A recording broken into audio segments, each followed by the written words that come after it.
Okay, roll call. Chisel, Neal, Carlson, Luce, Here. Zittergruen, Hadley, Here. Johnson. Here. Okay, I think we have somebody who wishes to speak or direct some information to the council. You want to come up? It's not on the agenda. Come up and then pull the microphone up. Hello. There Oh, you wow. go. Okay. Very good.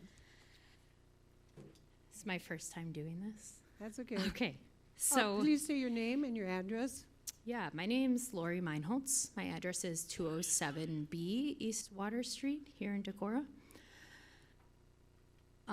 So first of all, I'd like to say to the council, thank you for choosing me as a partner for the Iowa Downtown Housing Grant.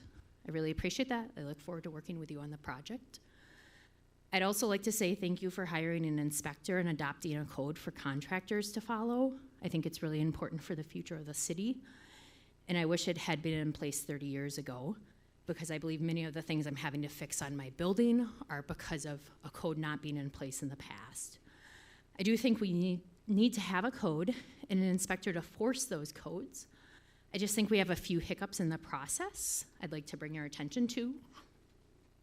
Sorry, nervous. I don't usually public speak. Just take a breath. You're doing Okay. fine. So, as I think you're aware from my application to partner with you, I've been renovating my building for the past 2 years. When I started renovating, the only codes were the state electrical codes. I did my best to hire quality contractors since there were no inspections on any of the other work. Here's a quick overview of what's happened on my project to renovate the upstairs into apartments, though. I had the inspector over to see my project upstairs so I could talk with him about the current codes, what they were, and when I'd need a permit. I was told from the inspector that he was unable to tell me any of the codes due to that being a liability for the city, and I'd like it explained to me as how that's a liability of the city, because in my opinion, if the inspector tells me the proper codes before I start the remodel, and that's what I get held to, that's in no way a liability, but perhaps I'm wrong. I'm under the impression that my tax dollars and permit fees pay a part or perhaps all the inspector's salary. Therefore, I'm also not sure why I'm not allowed to have any information regarding the codes given to me from the inspector. Instead, I've been told I have to hire a private architect to find out this information. Here's what I'm told I have to do to get a permit and pass inspection. I was told that because my building is a downtown mixed-use building, I was now required to hire an architect to do a code review of the entire building, as well as a complete layout of drawings of each floor of the building, as well as drawings of the exterior views. The architect would then hand all that information over to the inspector, and the inspector would then hold me to the code review laid out by the architect that I privately hired. After hearing this, I had 2 different architects come look at the project. They both stated they will do an apartment layout of my upstairs and also a code review. They could not just do one or the other, they had to do both. I was told by an architect in town that if the inspector has any questions about codes during the actual inspection, the inspector calls the architect, and the architect will tell the inspector what to do, free of charge, of course. If this is the case, it only seems logical to me that the city should have an architect on staff to do this work and to inform the inspector of the proper codes. I was also told by the architects that in order for the upstairs project to pass inspection, I will be required to bring my entire building up to code, which means if an area on the Water Street level or in the basement that's not up to code, it will have to be updated. Even if I just remodeled it in the past 2 years when there were no building codes, and even if that area is not currently under construction. I was told that if there's a code violation anywhere in the building, I'll be required to bring it up to code in order to have my project upstairs pass inspection. So the cost of the architect is anywhere from $16,000 to $20,000 to start with. The cost of updating the entire building up to code is unknown at this point because I have not yet hired an architect to do the code review, and the city inspector will not give me any code information on any portions of my building. I'm under the impression that the inspector works for the residents of the city of Decorah in order to protect them and their property from any work that a contractor does incorrectly. And if that's not correct, just let me know. I'm new to all this information. So I'd like to ask why I can't hire someone to do the layout, such as KL Design or Midwest Drafting and Design, or any of the other draftman or designer. They could lay out the upstairs apartments, and from there, the city inspector can check codes for the new plans, the rest of the building, and make sure everything will be done up to standard. For my building, the architect will cost $20,000, whereas a draftsman or designer will cost $3,000. That extra $17,000 could really go a long ways for improvements and perhaps like some new windows. So due to the time constraints I'm under due to partnering with you guys to apply for the state grant, I will likely be forced to hire an architect because I know stuff takes time to change with city council. And if I am awarded that grant from the state, I'll be able to afford to do this process. But without receiving the grant money from the state, I will likely not be able to afford to do anything upstairs due to the elevated cost of having to hire an architect and bringing the entire building to code. And I don't know what the other finances are for the other downtown building owners, but from my understanding, as it currently sits, this will be required when any downtown building owner in a mixed-use building wants to do any renovation, no matter how big or small. I think this will deter downtown building owners from updating their buildings, and if they do update, I think a lot of them will not get a permit in order to avoid these excessive charges. So I wanted to come to the council and ask you to reconsider this portion of the code you adopted or help find a way to ease that financial burden for downtown building owners. And thanks for listening, and I look forward to working with you guys. Well, it sounds like you've got several questions about the code itself.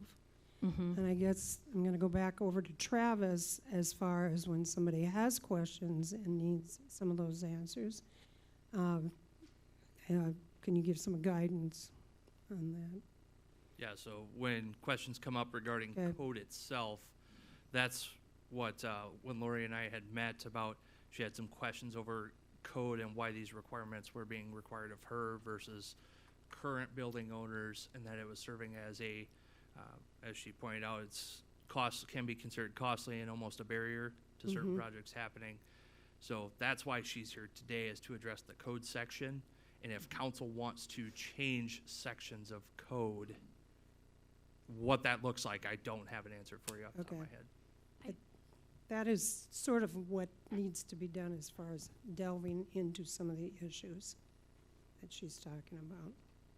I want to say thank you, Lori, for bringing these to our attention. I think many of my colleagues on council, when we passed the building code, felt as you did, that it's important that we have the building code. It's important that we have an inspector to uphold the code, but we also recognize that we need to figure out how to best enforce that, and also what might the hiccups be. And I really appreciate that you brought to our attention the hiccups that are there. So I think if my fellow council's in agreement, we should be looking at some of the things that you brought to our attention, because sure. I don't think, we did not pass the code with the intention of making it difficult for people to renovate downtown buildings. Quite the opposite. Yeah. Right? I mean, I think our hope is that renovations happen, and they happen to improve the quality and safety of downtown buildings, but not to provide an undue burden of anyone trying to improve their property. So, Yeah, and in general, I do think codes are a good idea, and we need to have them, and I'm happy to have inspections because I don't know anything about plumbing or any other thing, or how walls or fires or anything. So I want it to be correct, but at the same time, when you can't get any information and high costs for doing something, parts of it feel prohibitive, right? But Understandable. yeah. So Anyway. would our next steps be then to direct city staff to look into this? Do we have a meeting? I think it'd be best addressed by at the committee level or a work session Okay. to address Okay. sections of code. Staff have already been working on maybe some areas that could be improved upon. I'd like to also take into consideration, especially if she is working with a grant, timeline. If there's some issues timeline-wise, we need to look at it in a timely fashion. Since it is city code, it's an ordinance change, and so No, I understand. it's not a fast enough timeline for that. Okay. Was there somebody else that wished to talk to? Come up to the podium, please. State your name and address. Hi, my name's Elizabeth Morris. I live at 2530 235th Avenue. And Diane Ott Whaley, 508 Mechanic Street, Decorah, Iowa. Okay. And you are addressing the same topic, correct? Yes, Okay. yes. I think Lori has summarized a lot of our concerns as a new business owner in Decorah. So I'll let Yeah. Lissy describe what we're up to. So we co-founded Ott's Pops Indie Pop. It's a popcorn company here in Decorah. We've been fortunate that the Spectrum Kitchen has allowed us to get started. It's a business we formed during the pandemic to be a happy thing, you know. And thanks to the Spectrum, we've gotten going, and we have demand, and we do online sales and sell locally. And we decided we need our own space so that we can get, you know, we air pop our popcorn, so get a bigger air popper and have more space and the schedule flexibility to meet the demand. So we purchased the 112 Winnebago old Radio Shack Jim Sims building on contract for deed. And we did that in September. We'd been looking at buildings since the spring, and were able to close in September. So we, I guess, were a little in the dark, not realizing how intense this building code situation was going to be. I want to say thank you to the city council. Thank you to Greg. Like, we completely respect, like Lori said, being safe, ADA compliance, fire safety. Like, those are definitely really important things that we respect. So we're just kind of coming to shed some light on our financial hardship in all of this. Again, didn't really feel like we could get clear code answers, and our usage would be flexible depending on cost. You know, is it just retail? Is it, you know, 2 electrical appliances in the back of the building that's a totally separate space from the tenant and the main retail part? All of these questions we had. Our kitchen won't have oil or gas.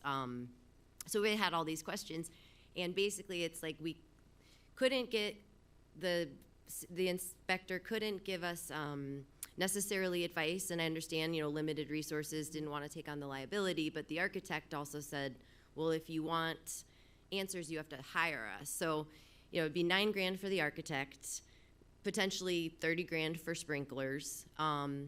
We did find a secret door recently, which was exciting. Behind some plaster, we actually might have a fire exit that could be an ADA compliant entrance, so that was exciting.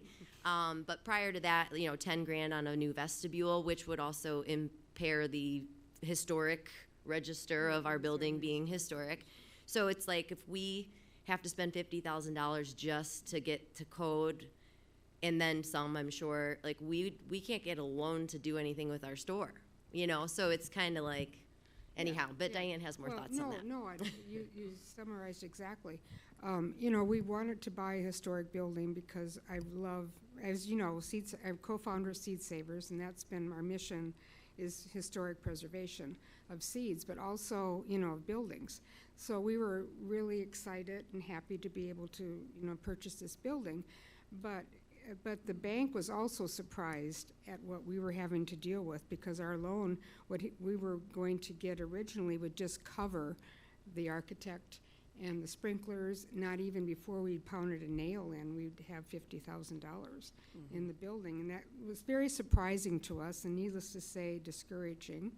So we're here today to, you know, to tell you the real consequence of, you know, we're all about being safe, of course, and we want to do the right thing. And I think this building could do everything. You know, it could be a safe new business in town and bring a lot of new people to Decorah. With Seed Savers itself, we get 20 or 30,000 visitors a year.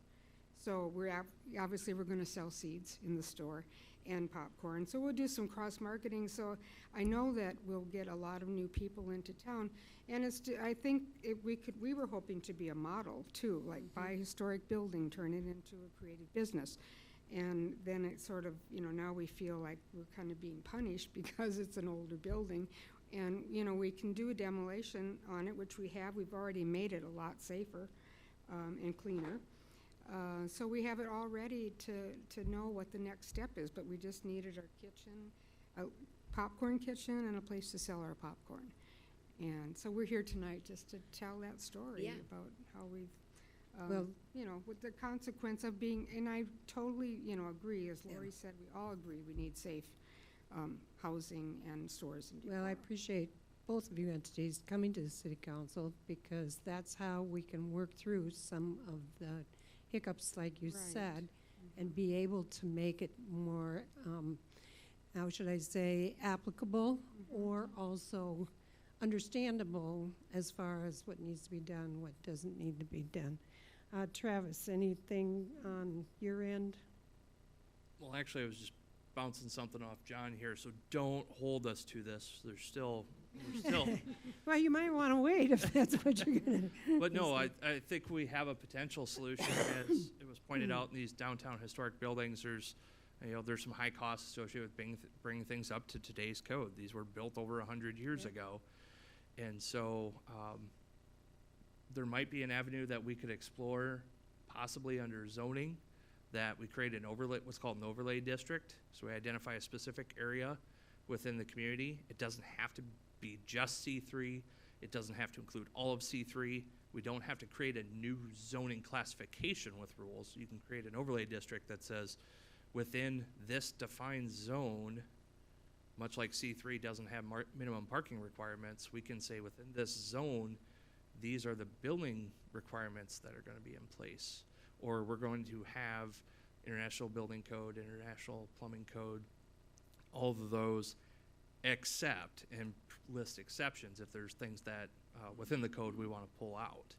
So that's one avenue I think we'd like to explore a little further. Well, I think you've got some options to explore further, so that we can provide further information for some of the entities like they're working with. Can we direct staff then to present to council some of those, in a committee meeting, some of those options?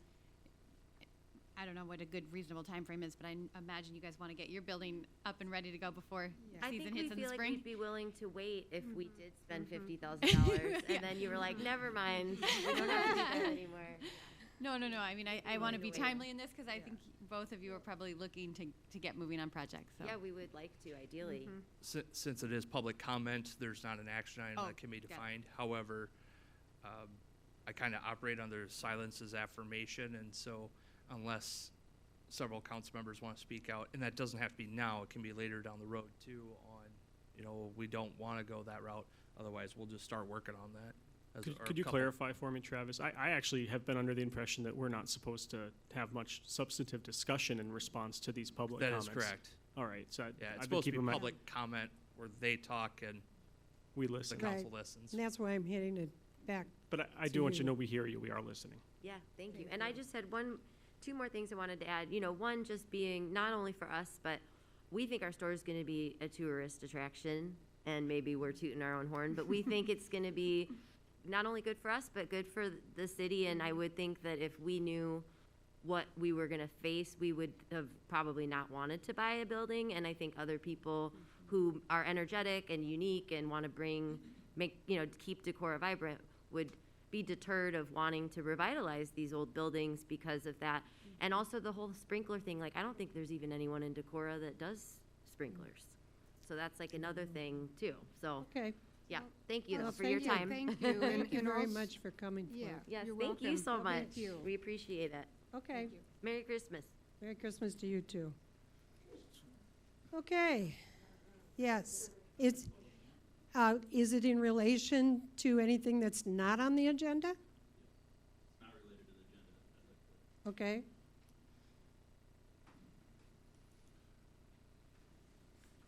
My name is Russell Novak.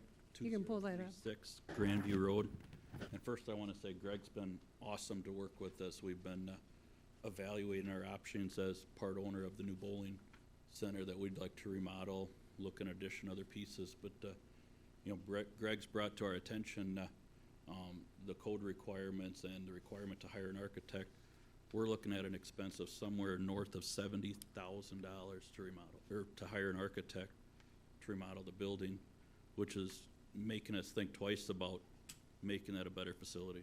So, Okay. and that's in a C3 district too, if you're looking at making some changes. So, thank you. Thank you very much, Perry. Well, it isn't Perry. Thanks, Russell. It's sort of an offshoot of Perry. How about if I say that? Russ. Okay, City Council oath of office.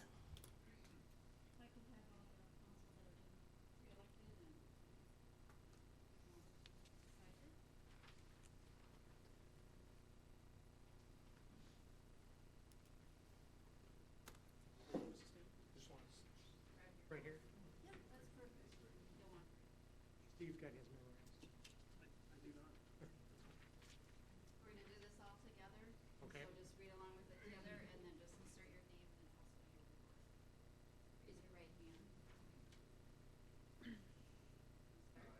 I, Steve Olson, do solemnly swear that I will support the Constitution of the United States and the Constitution of the State of Iowa, and that I will faithfully and impartially, to the best of my ability, discharge all the duties of Third Ward councilperson in the city of Decorah, Iowa, as now or hereafter required by law. Want these signed and returned?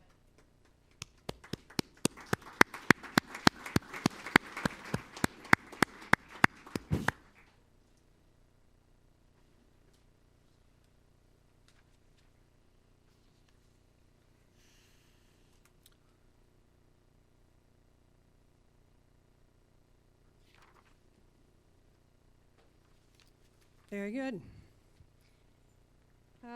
Sergeant promotion. Dave Smutzler.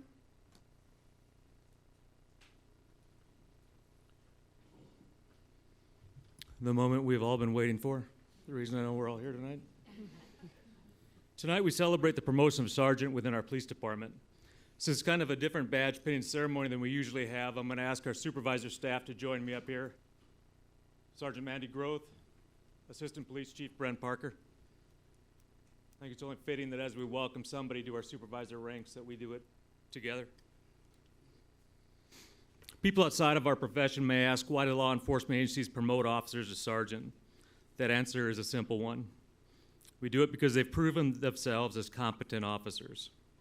They're the people we want in supervisor roles.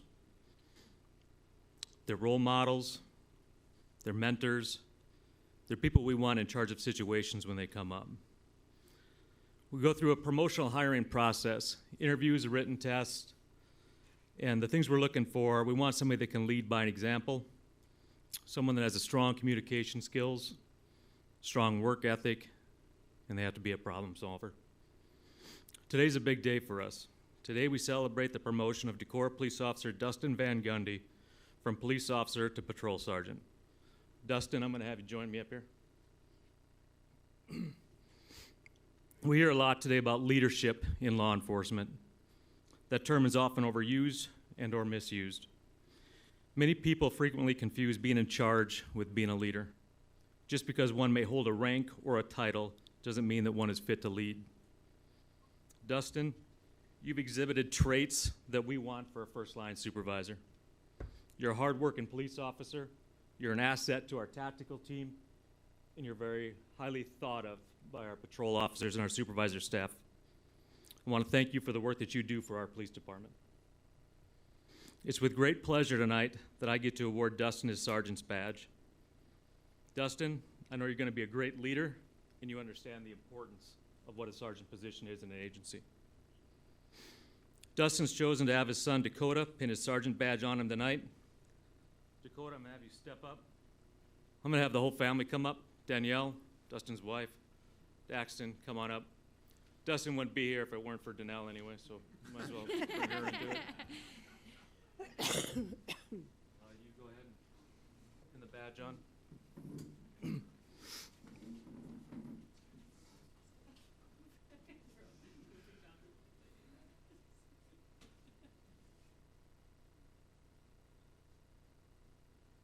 guess some practice went into that, right? No? You roll the dice. Hey, congratulations.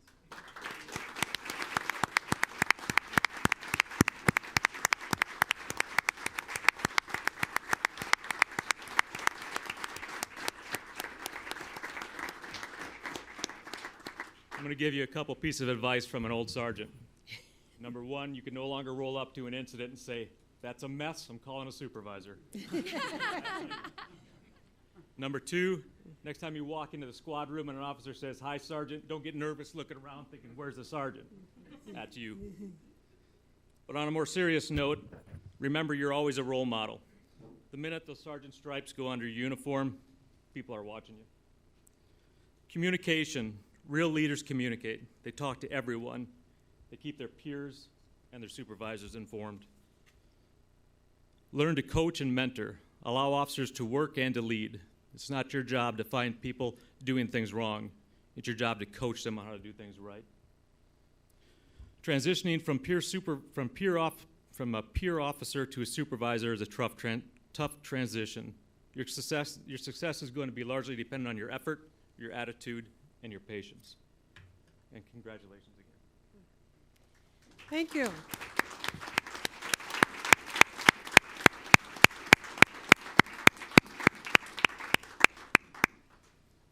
Now, you're all welcome to stay and watch what it goes through for the city council. Okay. Don't go so fast. Okay. All right. Moving right along. Consent agenda, please. Item A, minutes of the December 6, 2021 city council regular meeting. Item B, claims. Item C, tax abatement, Mike Hovden, 700 Fifth Avenue remodel. Item D, tax abatement, Jared and Rachel Schumann, 547 Mossman Drive, new construction. Item E, tax abatement, Quandle Investment, 104 Highland Drive, fourplex, new construction. Item F, final pay app for 2021 asphalt resurfacing project. Item G, resolution 3236, accepting 2021 asphalt resurfacing project as complete. Item H, change order number 3 for East Main Street. Item I, final pay app for East Main Street. Item J, resolution 3237, accepting East Main Street project as complete. Item K, final pay estimate for Oneota Drive Bridge. I'd move approval of the consent agenda. Wow, that's about as timely I've ever heard it. Let's see, I'll take Steve Luce for the motion and Randy Chisel for the second. Luce, Aye. Chisel, Neal, Aye. Zittergruen, Aye. Hadley, Aye. Johnson. Aye. Motion carries. Canine request presentation. This is a presentation only. Do you want to give coverage of Sure, that? I'll get started. Okay. Joining us tonight are Chief Smutzler, Officer Yanef, that put together a proposal for consideration on adding a canine unit back to the police department. This is being put in front of council as kind of a soft, I don't want to call it a soft request, but we're coming up on budget season, and for staff to put a budget together that accurately reflects council's goals, this was a presentation we want to get in front of council sooner rather than later. Yeah, good evening. This past fall, I was approached by Decorah Police Officer Nick Yanef in reference to his desire to work canine. He was asking my thoughts on a canine unit. I think he knew that I started a unit back in the day, and he's asking some questions about how we went about that. Just a quick rundown of the history of canine units with the Decorah Police Department. I started the first unit in the mid-1990s. That dog was a drug detection dog and a dog that found people that were lost. He retired after 10 years. That's a normal service duration for a service dog. Lots of work involved with canine. You've got constant training, certifications you have to keep up, canine maintenance. You do a lot of educational programs, call-outs. After my dog retired, we opened it up to anybody in the police department that wanted to work canine. At that time, nobody else did. I wasn't ready to take it on for another term. The sheriff's department had a deputy that approached me and asked if he could take it over. And I said, yep, and we helped them kind of start their canine program. I've always wanted to work canine, a goal of mine coming out of college. I wrote my senior paper on working canines. It wasn't just a whim or something that I wanted to do or just thought it'd be cool to work with a dog. It's something I always wanted to get into. Looking back on my career now, that's one of the highlights of my career was when I got to work canine. A lot of great stories coming from that. Amazing to work with an animal.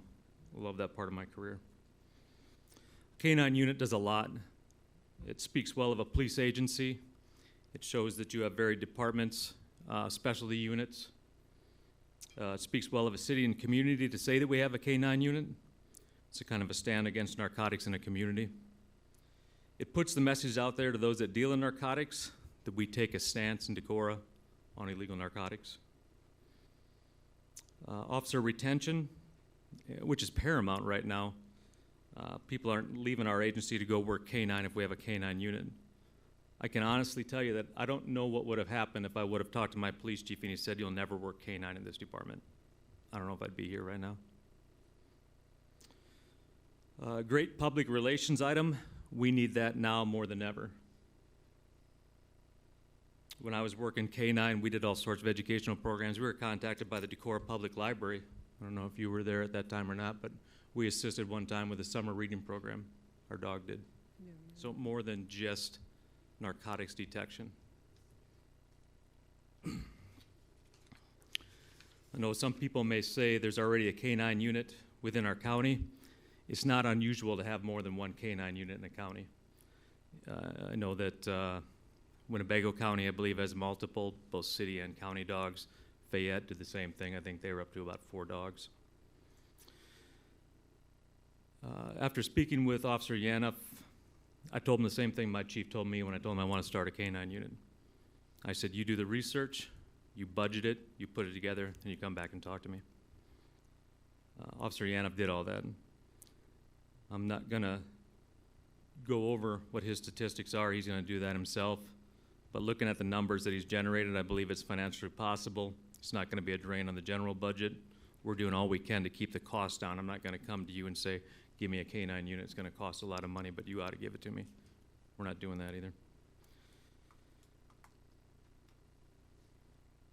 Lastly, as I stated earlier, it's a lot of work going into working canine. I am not gonna, as the head of the police department, put anybody in charge of a canine unit just because they come to me and say they have a desire to work it. The constant training that goes into it, and the dog is only as good as the handler is.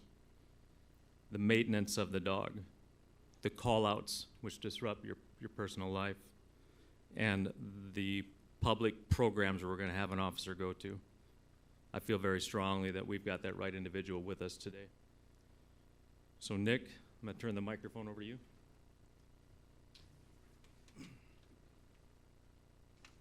Thank you, Chief.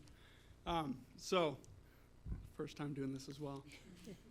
So, like Chief said, my name is Officer Nick Yanoff. I've been with the Decorah Police Department for a few years now. And what I wanted to do tonight is come in and lay out that information that I've gathered. I've spent the last couple months researching things, talking to about 10 other agencies just in our area, Northeast Iowa, that have canine programs, asking kind of what they've done, what they've learned, things that they would change when it pertains to this program.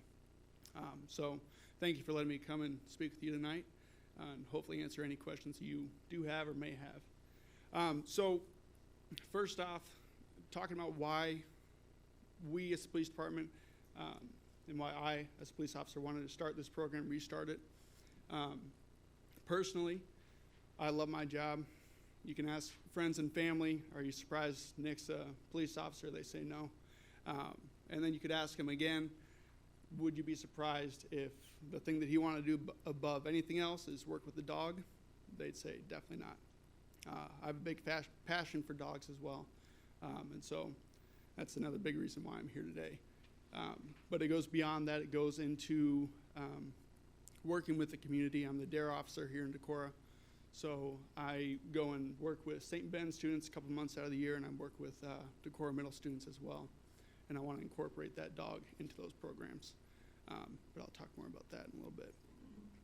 And so looking at this, this dog is going to help this community. It will help with narcotics problems. It'll help with missing persons. It'll help with mental health. And so it's not a small thing. It's not a small thing for me to take on as a handler. I've talked to my wife, my 6-month-old son, my other dog, my cat, my chickens, and everybody's on board except for the chickens. So working on that. But then the police department is in favor of this, and I'm hoping that the community and that the city council is in favor as well. So getting down into some of the things that I looked into, when you start a canine program, you have to get a dog. There are 2 different types of dogs. You have a dual purpose and a single purpose. Dual purpose is going to be a patrol/protection dog, as well as either a narcotics or a bomb dog. A single purpose is going to be either a narcotics or a bomb dog, and that's typically it. What I would pose and what we pose as a police department is to have a single purpose narcotics detection dog. And while it isn't typical for this to happen, we would also get this dog trained in tracking missing persons. And then I've also reached out to Good Dog Center. They do train emotional support animals, and that would be something that I think would be paramount as well, is to get that to happen. And so there's a dog that I've looked at. I've talked to a couple different vendors as well. There's a 1-year-old German Shepherd that I would say would be the right dog for this community. It would be trained in narcotics. We've had 72 narcotics calls in the last year in Decorah that we've responded to alone as a Decorah Police Department. We've had 13 missing persons calls, one of which was the big call this year, in which the community poured out so much support, and thankfully that turned out well. And then we've also had 62 mental health calls, and that's something that we've seen a rise in, especially with the COVID-19 pandemic. It's not going away. It's tough on people. It's tough on people's emotions, their mental health.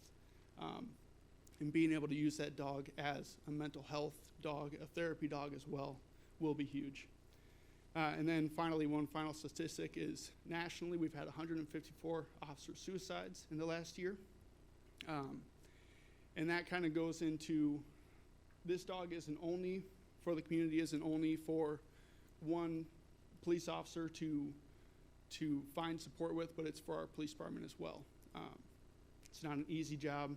Everybody knows that. We know that going into it, but anything that we can do to help support one another, to support the community, is huge. So that's kind of the aspect of the dog. Training would be 5 weeks of training. It would be up in Rushford, Minnesota, with another week of training in the spring for tracking. And then with a vehicle, we'd have to be able to transport that dog. We have a vehicle that we have already picked out within our retired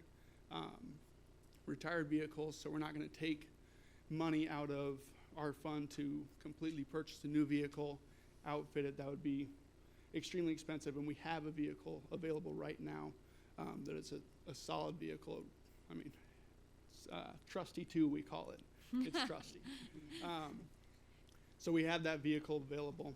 And then finally, with equipment, we're going to do the best we can to source everything locally. I've talked to a few different people in town, and they're willing to go out of their way to try to get us that equipment so that we can keep that business local. So these are some big costs. Overall, these one-time expenses are going to be equal around $10,600. The majority of this, I believe and I hope that we'll be able to cover with grants. I applied for a $7,500 grant, and there's a $3,500 grant as well. Those are both national grants. That's not even dipping into local funds at all yet. And then, but with that comes the annual costs, those things that we see compounding each year over a 10-year hopeful career of this dog. That's going to be a big cost. And so with that, it's going to be looking at food, it's going to be looking at continued training and vet bills. I've talked to Decorah Vet Clinic. They're willing to work with us on getting a discount to treat this dog. With food, I've talked to a local vendor. They're willing to go at cost, again, to keep that business local. And then recertification would be 1 year, or every year, I would recertify with this dog at the U.S. Police Canine Association. And that's kind of the most rigorous recertification that you can go through. And what I think that we would want, obviously the best for this community. And so those are some of those recurring annual costs. We'd be looking at a budget line item of about $2,000 to cover those costs. About half of it would be, I would hope, would be covered pretty soundly with those three things: the food, the training, and then vet bills. And then the rest of that fund, we'd hope, would be there for in case there was an accident with the dog and it needed surgery or anything like that. And with those, we want to have that budget there, but we want to be able to cover those costs with annual fundraisers, because this is, like we said, we want it to be a dog that is out in the community.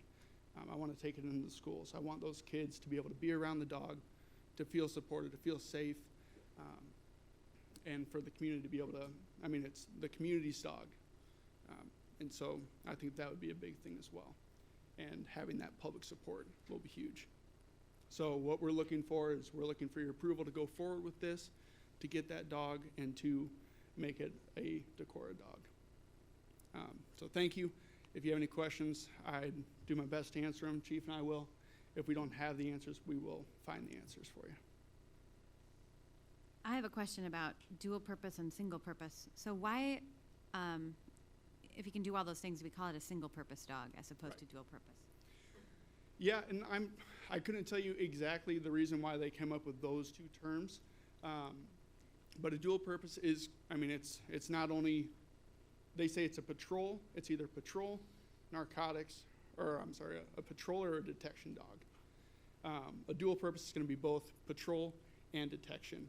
Single purpose is only patrol or detection, if that makes sense and answers your question.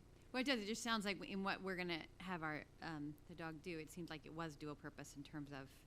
Correct, but this dog would not be trained in bite work. It would not be trained in apprehension. Great. Yeah, perfect. That's the patrol side that Got it would it. not Yeah, be. that's the patrol side. Thank you. Sorry for not clarifying that. And the most important question, the name, is it going to be like a raffled name, or you have it? That's another great question. So the dog's name is Loki, which I figured, we're a Nordic community, so a Nordic god, right? So Loki is the dog's name. Okay. I have a couple questions. Your cost breakdowns, they don't seem to include your time and the value of that. Is that right? Right. But going into that, there is a federal law that states that handlers have to be compensated in some way. We're working that out with our policy in-house to where essentially it would be any time that I would spend outside of work would be compensated within work, if that makes sense. So it wouldn't cost the city any money. If you're working with a dog or if you're not at work because of being compensated for off-clock time, am I right in understanding that then someone else would need to be working for the city? Is that a cost? I just want to make sure I understand everything that this is going to cost. Yeah, a lot of agencies, what they do so that they don't have a bonus payout for the maintenance of the dog and the off-duty work, and I'm not talking about call-out, your maintenance care of the dog, is a canine handler will get off work an hour early at the end of a shift, and that will compensate for it. And then he still gets call out. Like if he gets called out, go do a search, yeah, that's going to be overtime. Is there any way to quantify the cost of Officer Yano's very valuable, salary and benefits in terms of adding this new service? It's either going to take an officer off the street for hours here and there, or it's going to require paying a different officer to take on additional hours. So is there any way to quantify that? I just want to I want to make sure we're accounting for everything so that we can weigh the great benefit of having, Loki. And by the way, you should have brought a picture because then no one could have said anything. Brought him with, and then he couldn't turn it down. No politician's going to be like, hey, I'm against dogs. But I do think that if we're talking about a, 6-figure after you factor in staff time, investment for our community, that's competing with other six-figure investments that also would provide great return to the community. And I want to make sure that we're counting all the costs and not just the hard ones. Yeah. Is there any way to figure that out? I think, like I said, what we did was we look at models of other cities and what they're doing. And like I said, the common one was, I think it was a half hour a day is what they're saying is dog time. We work 12-hour shifts, so we figured an hour at the end of a shift would equate to the half hour for the days that he's not on. And dropping an officer from the schedule for 1 hour at the end of a shift, I think isn't that grand of taxation on the schedule. Okay. So you don't think that would reduce our ability to provide police coverage to the community to have one fewer hour of policing every other day? I wouldn't think so. He's not the only one out by himself. We're not going to leave the city without anybody. Once we get back up to full staff, hopefully we've got that 2-3 people on per rotation. I've got one other question while I've got the mic on. 72 narcotic calls out in the past year. Do you have a sense of how many of those it would have been appropriate to roll out the Canine unit? No, I don't have a specific number to give you right there. But some of those were search warrants in which they're narcotic search warrants, and so we would take the dog through the house in order to use that search. Some of these were traffic stops in which laws still applied in how you use the dog, but that's one of the reasons why it would be so advantageous to have a dog within the city of Decorah, because you have a very specific amount of time to get to that call in order to use the dog and stay within the realms of the law. And so, no, I don't have a specific number for you on which of those 72 or how many of those 72 the dog would have been particularly advantageous.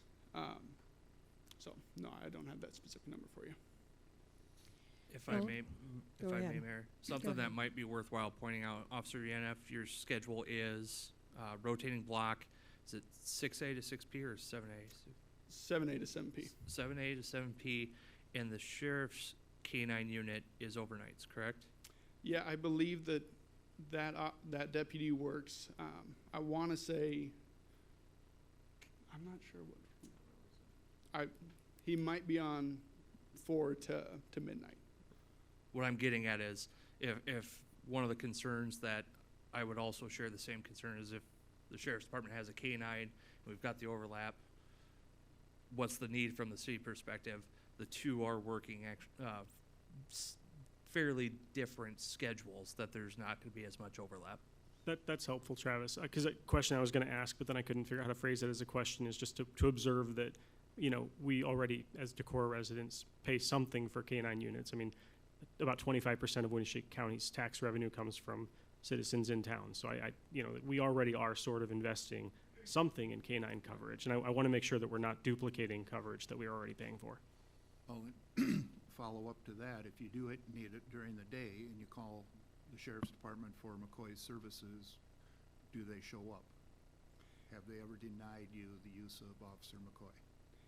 Personally, I've never been denied, but kind of going back to the traffic stop, it's difficult to be able to call out, let's say McCoy, for example, if we have a more time-sensitive type of call or a traffic stop. You have to be there within a very short amount of time in order to use that dog legally. The advantage of having a police dog within the Decorah Police Department is that at most I'll be 5 minutes away up at Millennium Road if the traffic stop happens down on College Drive. So I'm able to get to that call, and I live in town right now, so even on a call out, I'll be able to get there relatively quickly. And when it comes to search warrants or things like that, no, we would be able to use McCoy without a designated police canine, but it is just that ability to where if McCoy's not available, or if McCoy is, let's say, in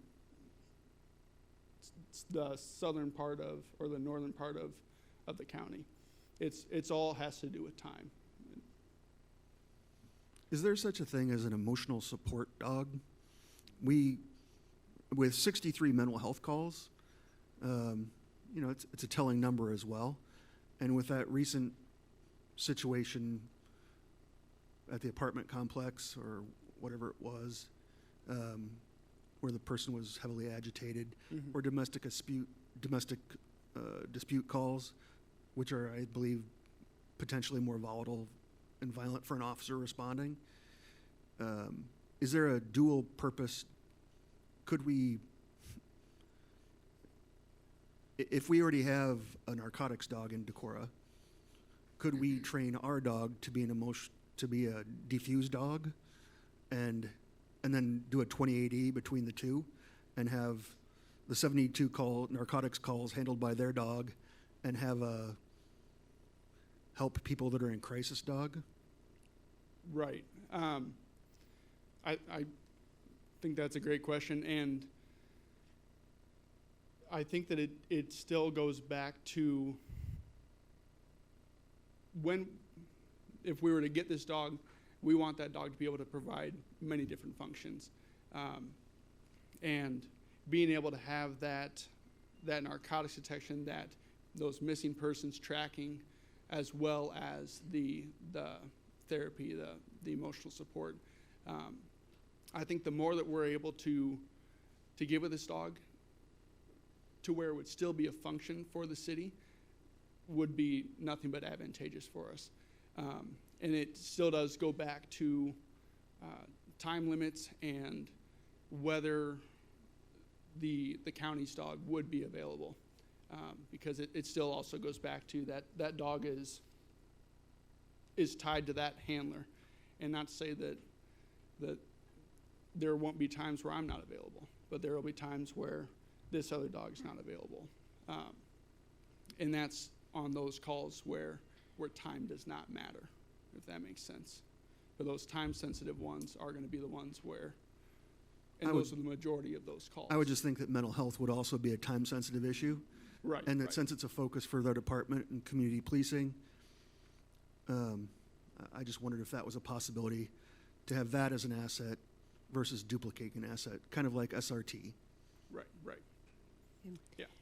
This is for presentation only, and according to the background notes, there would be staff that would be working as far as budgeting is concerned. What other comment do you have? Correct. So like Stephen had pointed out, we got to shore up the additional compensation for off-duty hours for care of the dog and some other things.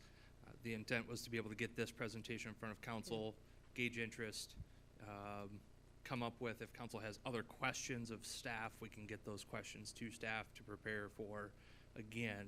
So kind of, like I said, a soft presentation to council before budget. Is your goal of gauging interest right now or at a later time? Later time. Okay. If you have additional questions or want to gauge support. Yeah, I have a couple questions, nothing serious. I can email it though. We don't need to make everyone sit here and listen. That sounds good. Well, I really appreciate all the work that you've done on this and your enthusiasm. We'll look forward to having more information as we go along. Awesome. So, Thank you. Thank you. Okay, get an update on the Sunflower Discovery Center and also Wenatchee County Development and Tourism. Stephanie Fromm. And you have, Stephanie kindly sent a report or a documentation, and so you thank can read it in your free time. I don't want to take up a whole lot of time tonight, but Stephanie from Wenatchee County Development and Decorah Jobs. I'm here tonight to give you an update on the Sunflower Project per the mayor's request. And then I just included a few other projects. Well, as exciting as Sunflower is to report, I did want to make sure that y'all know what we are doing for housing throughout the county, as well as some other community-wide and county-wide projects and tourism efforts that we are definitely working on. For Sunflower, we are just about at $5.3 million raised to date. We're at 5.29, I guess, to be exact. We were awarded a CAT grant, which is highly competitive, and I know a few of you actually got to listen to the live presentation down in Des Moines a few weeks ago, which was really exciting. We were awarded $500,000 there, and thank you so much for your contribution, because I think between the city and the county, that spoke volumes to their board. So thank you for that.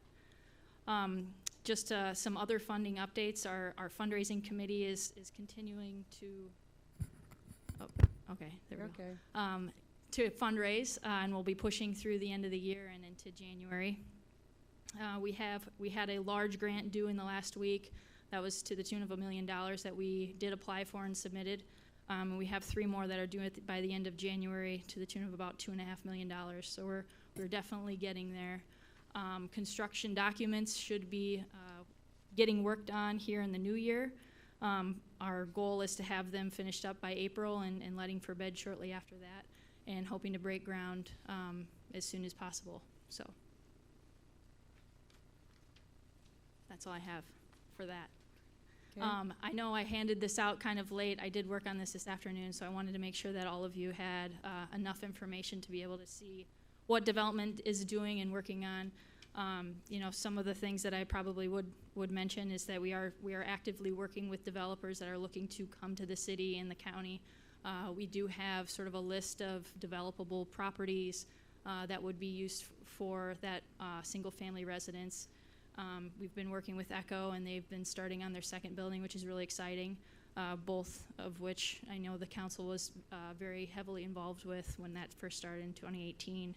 And if anyone has any questions about any of these other projects, feel free to let me know. Okay. I appreciate you coming and giving an update for us. And Can I you appreciate tell us more, just briefly, Sure. about the Decorah Driftless Hub and Enterprise Center? Yeah. Because I found it interesting, and I saw a bit in the paper, and I didn't know about it, so Yeah.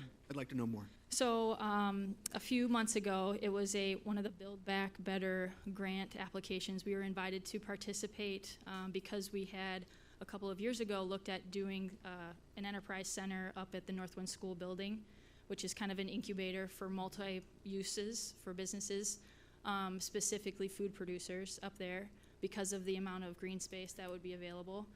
So when we kind of put that on a pause because the school district was looking at possibly selling that building at that time, we kind of kept it in our back pocket. We worked on a feasibility study over a year and then looked at alternative sites throughout the county, and then got a knock on the door this past fall from a council of governments out of the Illinois and Wisconsin communities. And it was a regional application that we got to be involved with, tri-state regional application. It was a federal grant that was actually going to be paying for 80% of the total project. And in that application that we had been a small project of, it was about a $6.2 million project that we had proposed, and the federal government would have paid, 80% of that total cost. In our application, we had said that we would potentially do it in the business park. It would be an incubator style, 17,000 square feet. We were actually looking at running the methane gas from the landfill to the business park or somehow capturing it on site. We have completed to date 2 feasibility studies. And then one before that, I think Luther had looked at piping it from the landfill to Luther. So we were looking at possibilities of how we could capture that methane gas being produced and use it for electricity at our Driftless hub. And we were unfortunately not accepted into the phase 2 round, which was really sad. But they did tell us that our project, and you're tri-state, so there was a lot of different other projects that were involved in our one application. So that was disappointing, but they did say that our project was very good. So we are going to be resubmitting for another grant that they thought we would be a good fit with, and before February. Also an 80-20 match. So. Any other questions or comments of Steph? Thank you very much for coming. I appreciate it very much, and I appreciate the hard work that's going on there.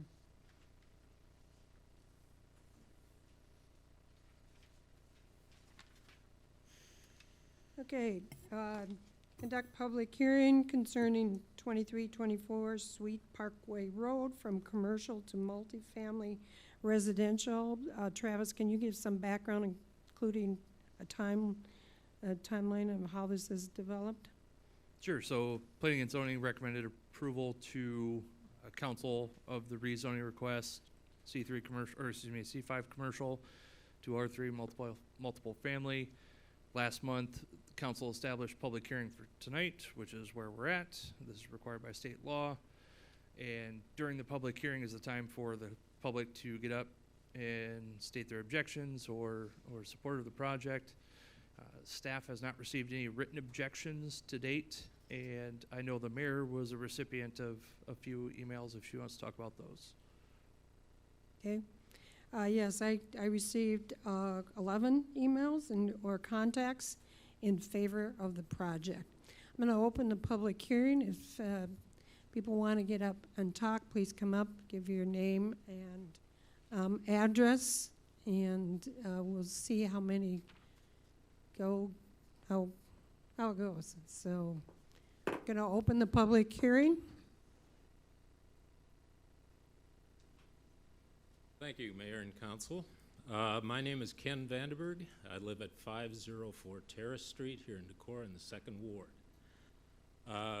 My interest in this topic basically comes from a few things. It's been a long time since I sat on your side of the desk.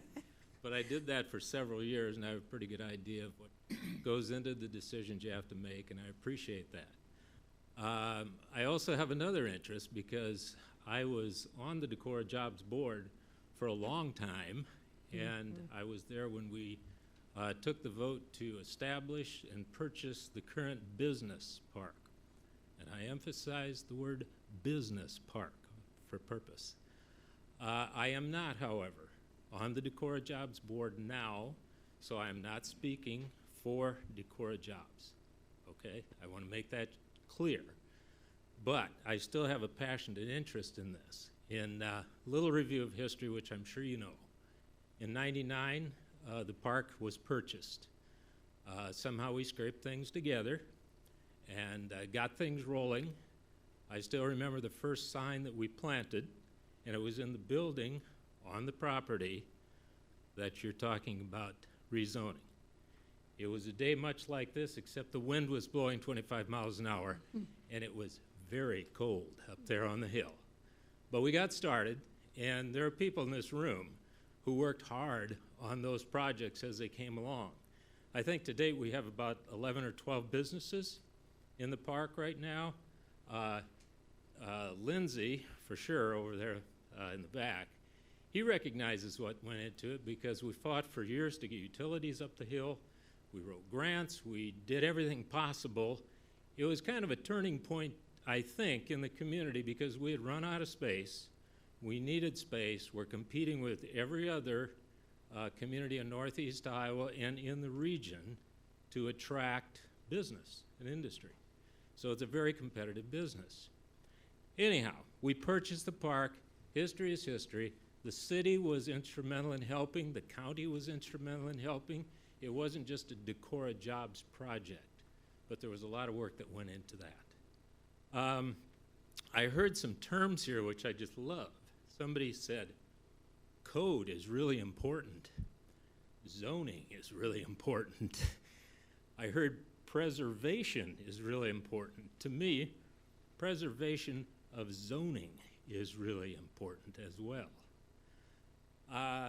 Again, you know, this was established as a business park.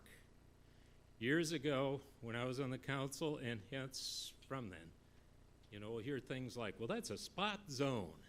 You're putting something down there, it's not zoned that way. Why are you incorporating that into an area that was established and zoned in a certain way? That would be my question. So I would say briefly that I would hope that you reconsider, or that you consider, not reconsider, you're still considering, excuse me, that you not rezone this property. It is in a business park. We need business buildings. If you're attracting someone like Stephanie who works on this day in and day out, if you're trying to attract somebody, the best thing you can do is have a facility or something you can put them in. That's critical. When we started the process, we didn't have anything. You know, we were scratching. It's come a long way since then. Also, one thing that it does, it takes a taxable property off of the tax roll. if you rezone it. So personally, again, not representing Decorah Jobs, I want to be perfectly clear, but because of my history, my intense interest in that when I was on their board for many years, I would ask that you consider not rezoning that property, leaving it as a business site, a business property, so it stays on the tax roll and it can be used for business purposes. Okay. Thank you. Thank you very much. Next.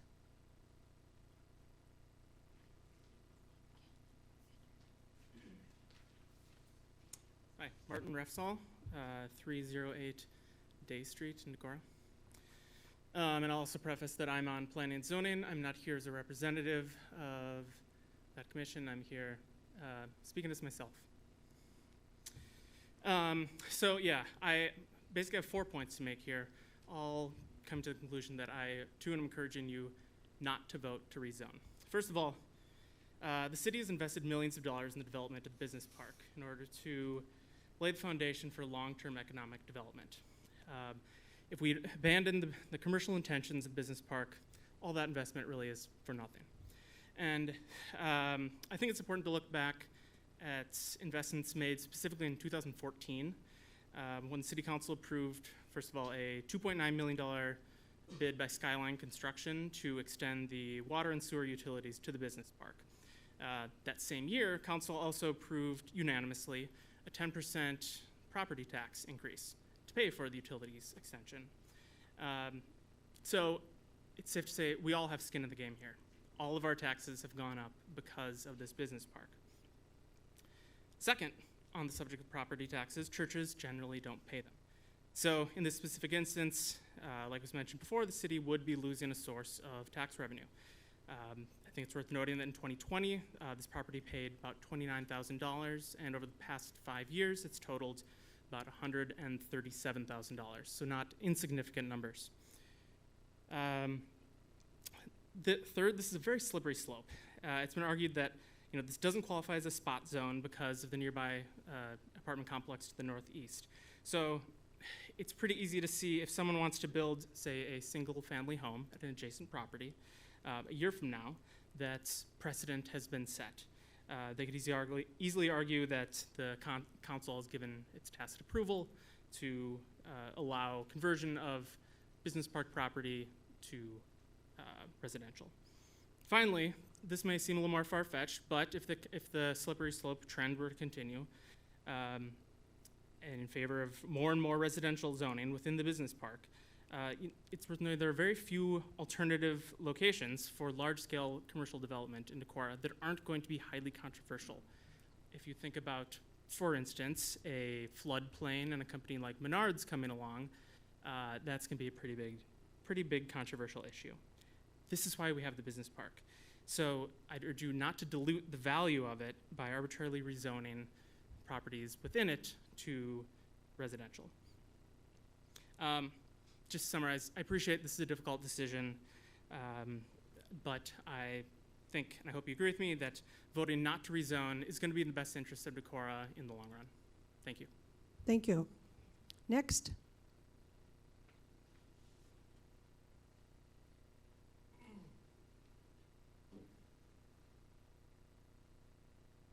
Good evening. My name is Chris Rigg, R-Y-G-H. My address is 2112 Barkwood in Cedar Falls, but currently I'm living at 2239 Oil Well Road. I am sort of living at the crux of this question. I am one of the pastors at Prairie Lakes Church, and my job as the expansion pastor is to identify communities where we can open a new, what we call campus, a congregation, and really make a community impact.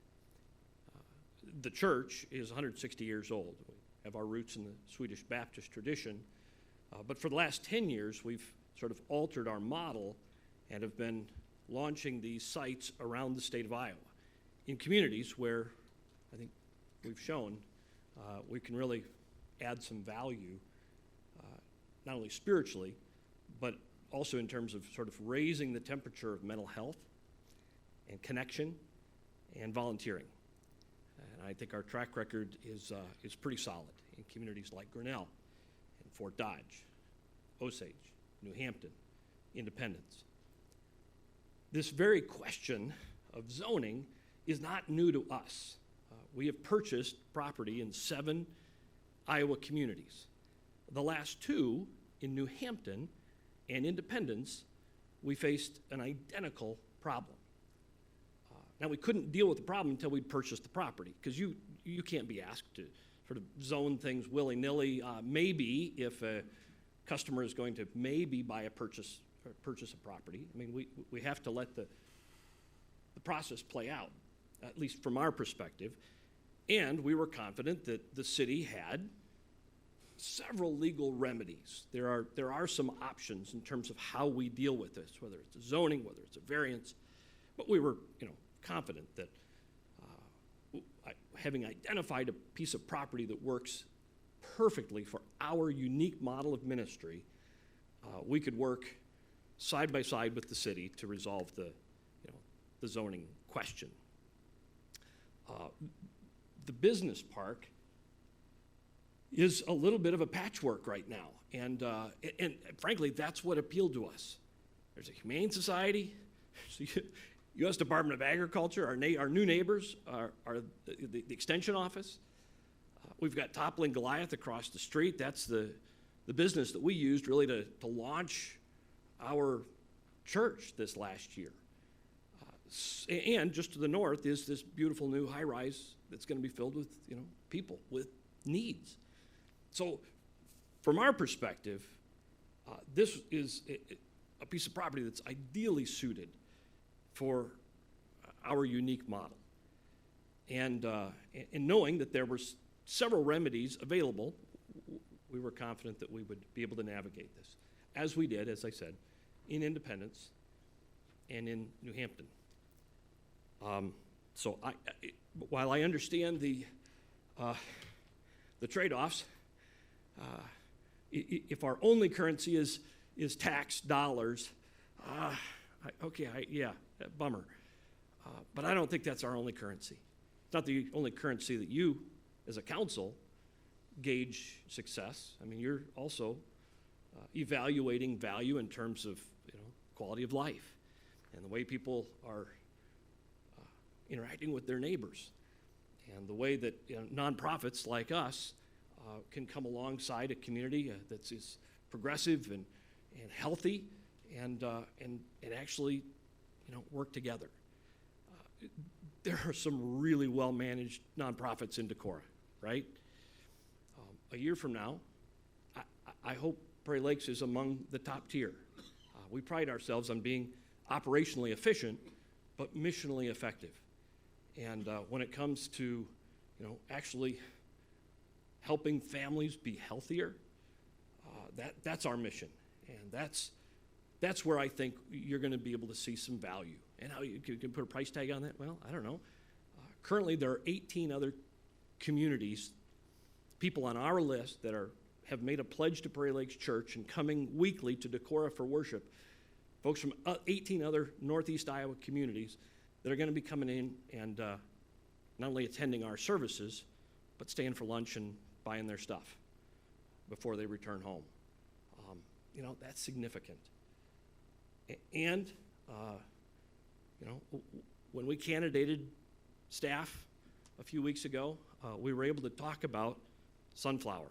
And we were able to talk about, so many of the other up-and-coming, the new hospital addition, perhaps, and just, what this has become as sort of a mecca for Northeast Iowa and why we want to be part of that. So I hope we can work through this. I hope that there is, a remedy that we can find, because we like our property and we want to, be good neighbors, and we want to work with you on this. I think, to say just lastly, the reason, as I understand, because we tried to get ahead of this one, knowing that this would be an issue, and before we made our offer and closed in October, we tried to come to the city and sort of raise this issue. Because the apartment or the new high-rise is an adjoining piece, it seemed that the zoning recommendation from P&Z was one that was practical and efficient. If there's a better one, we understand, absolutely. But the idea of just sort of stretching that rubber band around our property made some sense. It wasn't illogical. It wasn't impulsive. It was a quick, smart decision from our perspective, and one that just made sense. So, I hope we can find a remedy and work our way through this. But thank you for your consideration. Thank you. Thank you very much. Anyone else? Can I just ask a question? I know it's public comment, but I can't ask him a question. I mean, let me check just okay. 1 minute. Can you offer during a public discussion that the council asks the question, or does that have to be with council discussion?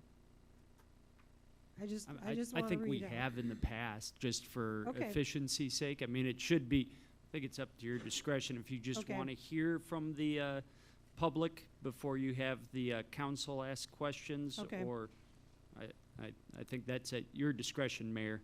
Defer to you. What I'll do is we'll go ahead with the other public, and then when it comes to the discussion time, then you'll be able to ask. We'll do it that way. Thank you. Thank you very much. The next person? Is there anybody else who wishes to speak?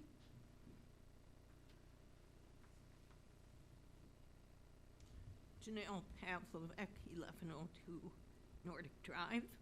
And I remember when they came to the council about wanting to establish this business center, and the council went along with it for a business center. And and with the residents there, that was sold to the council as a place for the people who would be working there to live. But if this goes through, where does it stop? The first two speakers, I think, said everything that I was thinking about too, and I hope you do. Thank you. Next. Anybody else?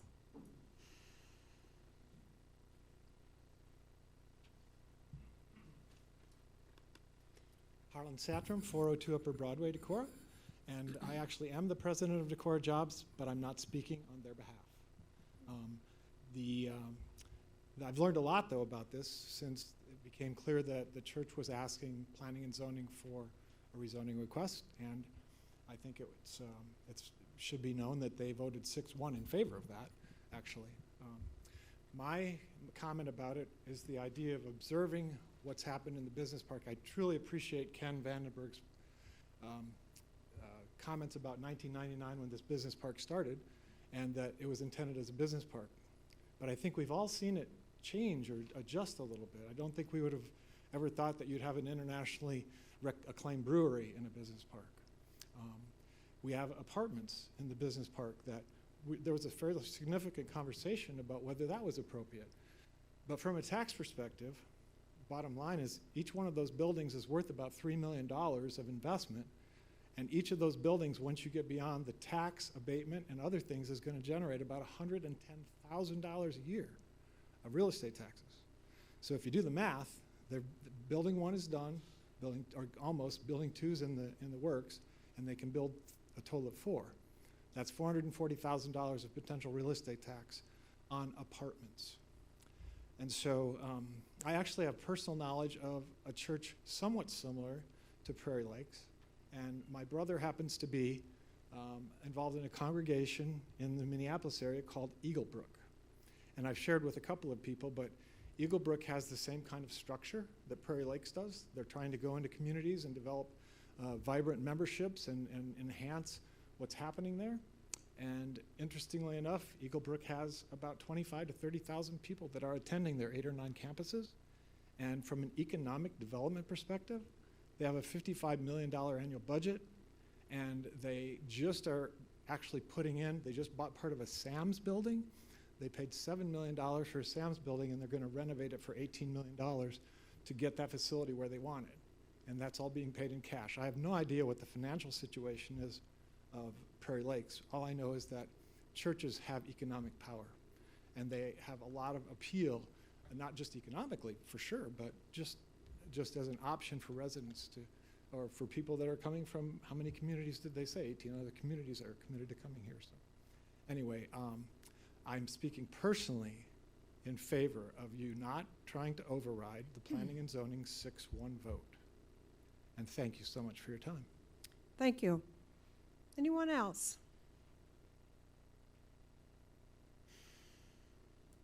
Trevor Seibert, 350 Picnic Woods Drive.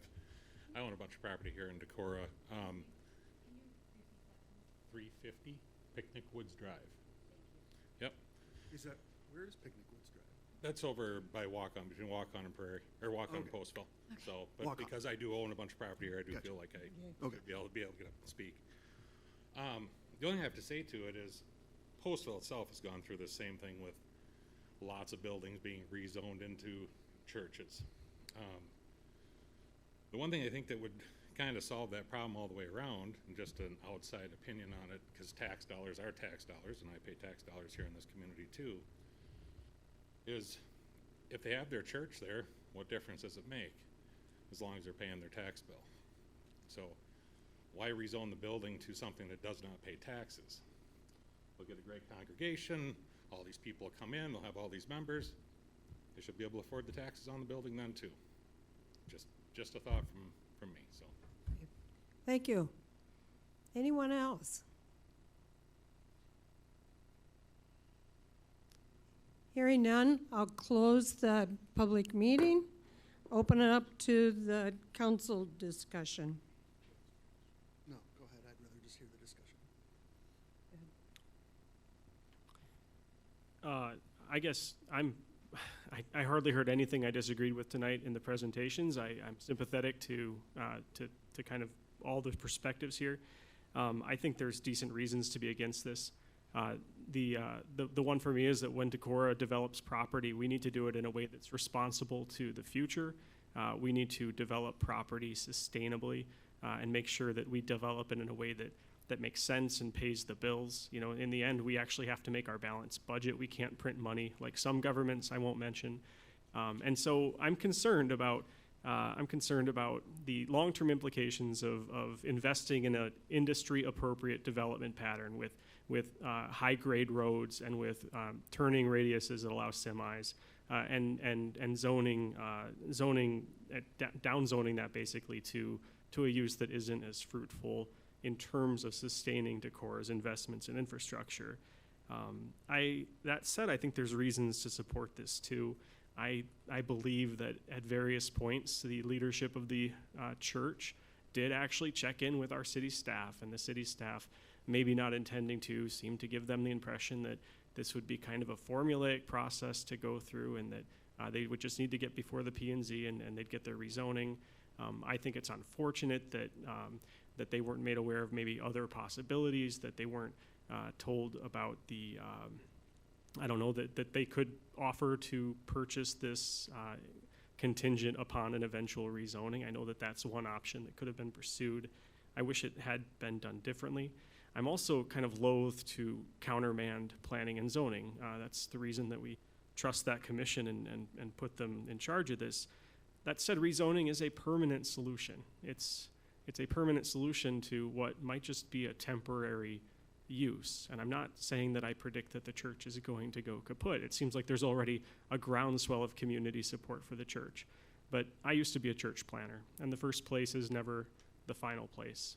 When you plan a church, you often hope to grow, right? You don't just want to be in your current building, but you have a dream of someday moving to another place and building a new, maybe bigger, more permanent home. And I'm concerned that maybe in 5 years you have tremendous success as a congregation, or as a I don't know what your satellite or whatever you want to call it, and you need to change your space. Well, then the city of Decorah is in a tough spot with industrial appropriate building on an industrial appropriate site that is wrongly zoned. And we can't then restrict anyone from coming and doing anything, even tearing it down and building a single family home. Now that's not ideal for us.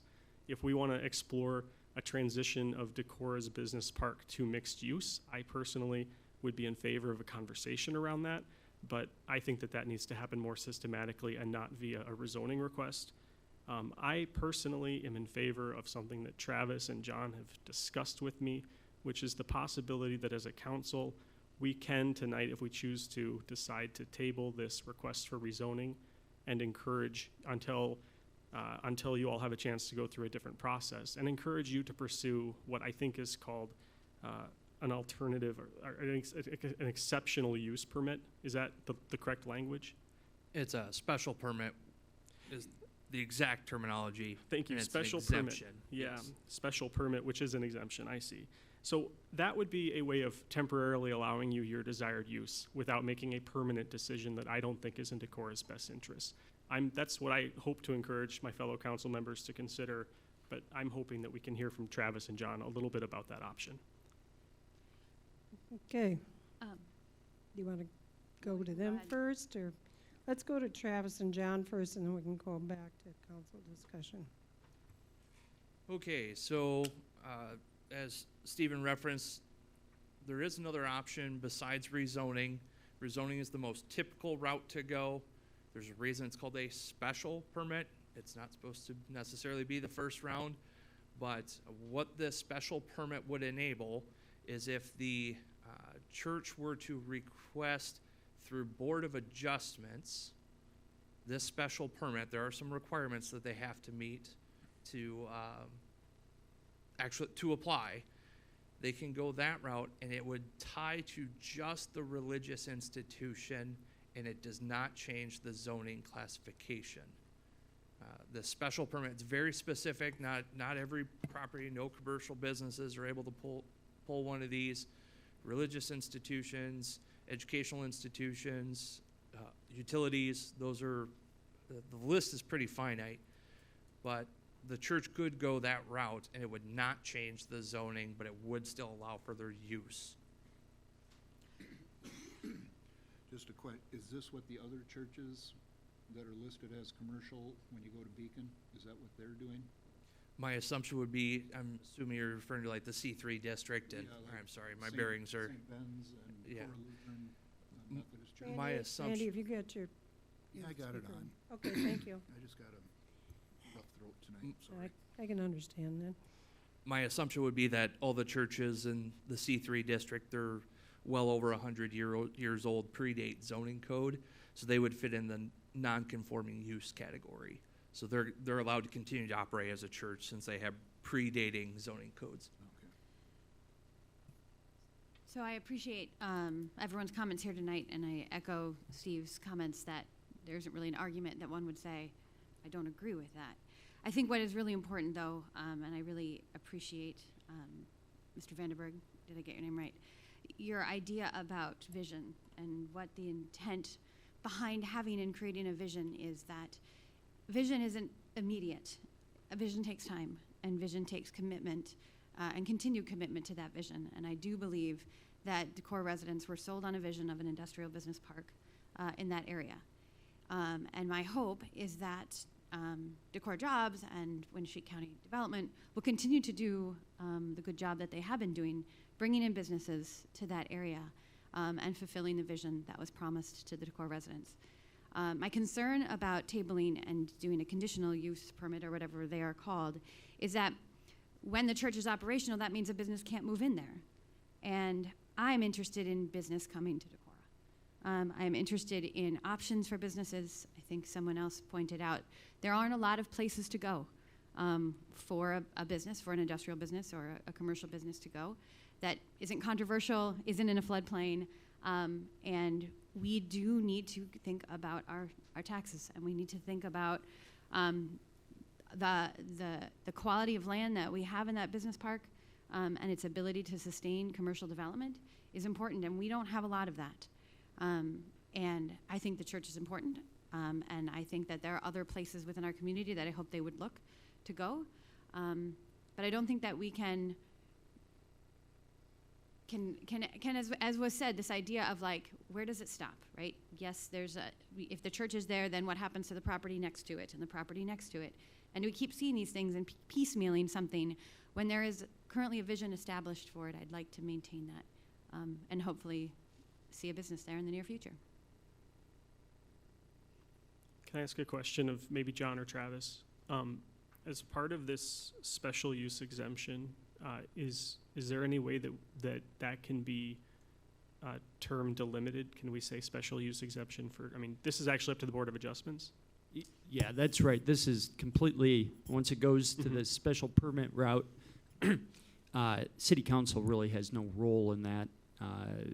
Board of Adjustment acts in a quasi-judicial role and does its own findings and makes its own independent decision whether the application qualifies under, I just had it, it's a city code provision, city code point 174010. 17.332. 3210. Yeah, Sorry. 3210. So, yeah, so it would be out of the city council's hands at that point. Now, the only, I know, since I just went to the League of Municipalities leadership thing, the only thing that would be if the council would ask the Board of Adjustment to reconsider if it's something that they're not okay with. And they can do that, but it doesn't force It them doesn't to change. change That's it. correct, They that's can correct. basically take a Wanna be second clear look at on it. that. And then, sorry, just to follow up on Randy's comment before, in the C3 business district versus this C5 business district, I have no idea what went on with zoning decisions for any of those churches. But what I would say is there are some, I would say, important differences in the C3, what's allowed in the C3 business district, even if a church is not specifically listed, versus the C5. I would say the allowed uses get narrower the further down you go in the C districts. So not all C districts are created equally. That was going to be my question, in that the old Decorah Bank building Yeah, that would have been is a recent one. It's still zoned commercial, and several of the people that emailed in support were former members of the Covenant Church that are still occupying that building. So Yeah, that's one that came to my mind too. That would be one that they're operating somehow. Yeah, and there would have, and C3, I just looked at it. It has a provision in there that says retail businesses or service establishments, including but not limited to the following and similar uses as may be determined by the zoning administrator. C5, I'd have to go back and look, does not, and then it has a whole list of things. C5, I don't think gives any discretion with a zoning administrator. I'd say that, but there's always a little bit of discretion or subjectivity in determining what fits these categories. But I would say that C5, again, is a much more narrow list of permitted uses. There's complexities in this vote. Can you, before we do anything, can you explain, are you able to explain the complexities of the vote? And what I'm talking about is what's required. I think you sent out an email, and maybe you are not able to state that. No, it's fine. I just want to Okay. provide some clarification. So, with planning and zoning, the email the mayor is referring to, with planning and zoning recommending approval, that requires a simple majority to either go along with the approval of recommendation of approval from planning and zoning, and also only requires a simple majority for a denial, meaning rejecting the request from P&Z. Because the way city code is set up is it's actually only in the reverse that it requires an additional majority of 5 voting members. So since it was recommended approval, the council can either vote to approve or vote to deny with a simple majority. And with that being said, if a motion's made to deny, please make it in the affirmative based on council rules and. Yeah, so you wouldn't really. I know it sounds counterintuitive, but you really wouldn't make a motion to deny it. Not to say we haven't before, it's been done, but it really should be made to approve it, which you're not then bound to vote yes for when it comes to the roll call vote. Because remember, the motion in the second just gets it to be voted on. And it does not commit the person who made the motion or seconded it to actually vote in favor of it. So we can I understand it's counterintuitive, but it's that's where council rules. Can I ask a question about that? If we decline to, we basically just have to act on it. Like, I guess my question is could we, instead of acting on it, could we move to table the matter per my suggestion to encourage? Do we need to bring this to the table, or do we can we just decide to tell what's the proper way to proceed? Given my personal hope that that we encourage them to pursue a special use exemption, but allow ourselves to consider this matter if that falls through. Procedurally, I see no issue with you tabling it. Now, the city code requires the city council to act within a reasonable amount of time after an application has been submitted and then reviewed by P&Z. It doesn't define reasonable time. And this is really, as far as I know, there have been no delays as far as the process goes. It's pretty much followed the normal timeline pattern. So I don't see procedurally an issue with that, with tabling versus, yeah. I guess I would again speak against sending this to the Board of Adjustment. It doesn't come back to us. It goes to the Board of Adjustment, which is not a body designed to determine the zoning for the city. That's our responsibility. So I'd say let's take that responsibility.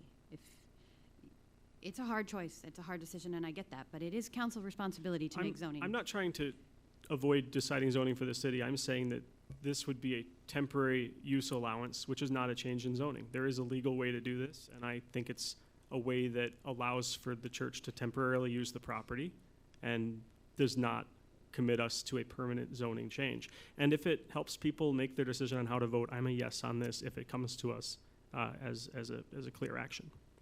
If it's temporary, that could be 20 years. And this was a business park designed to be a business park with a commitment to Decorah residents that it would bring in business. A church there would prevent business from coming to that area.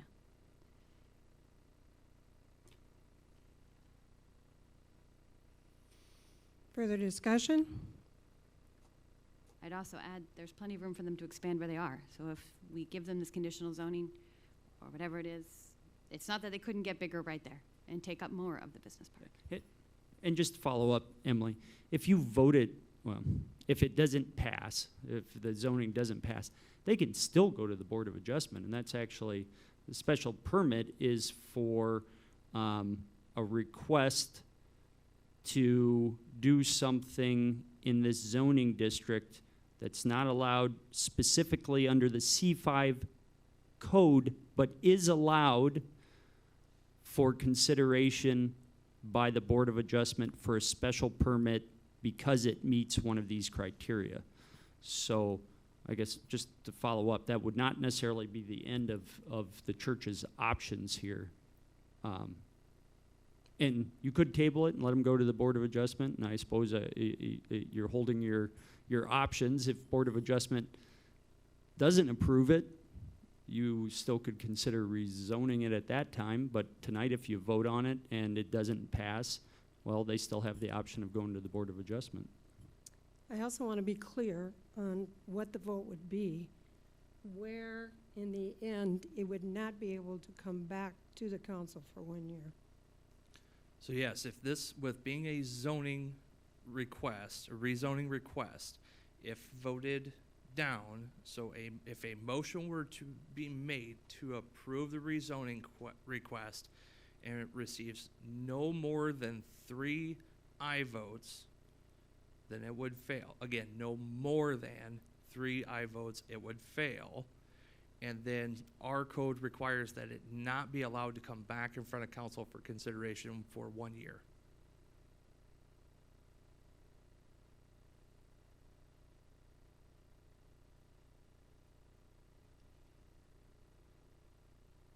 I would have to say if we voted on accepting the recommendation of P&Z, I would be a no. I would be a yes.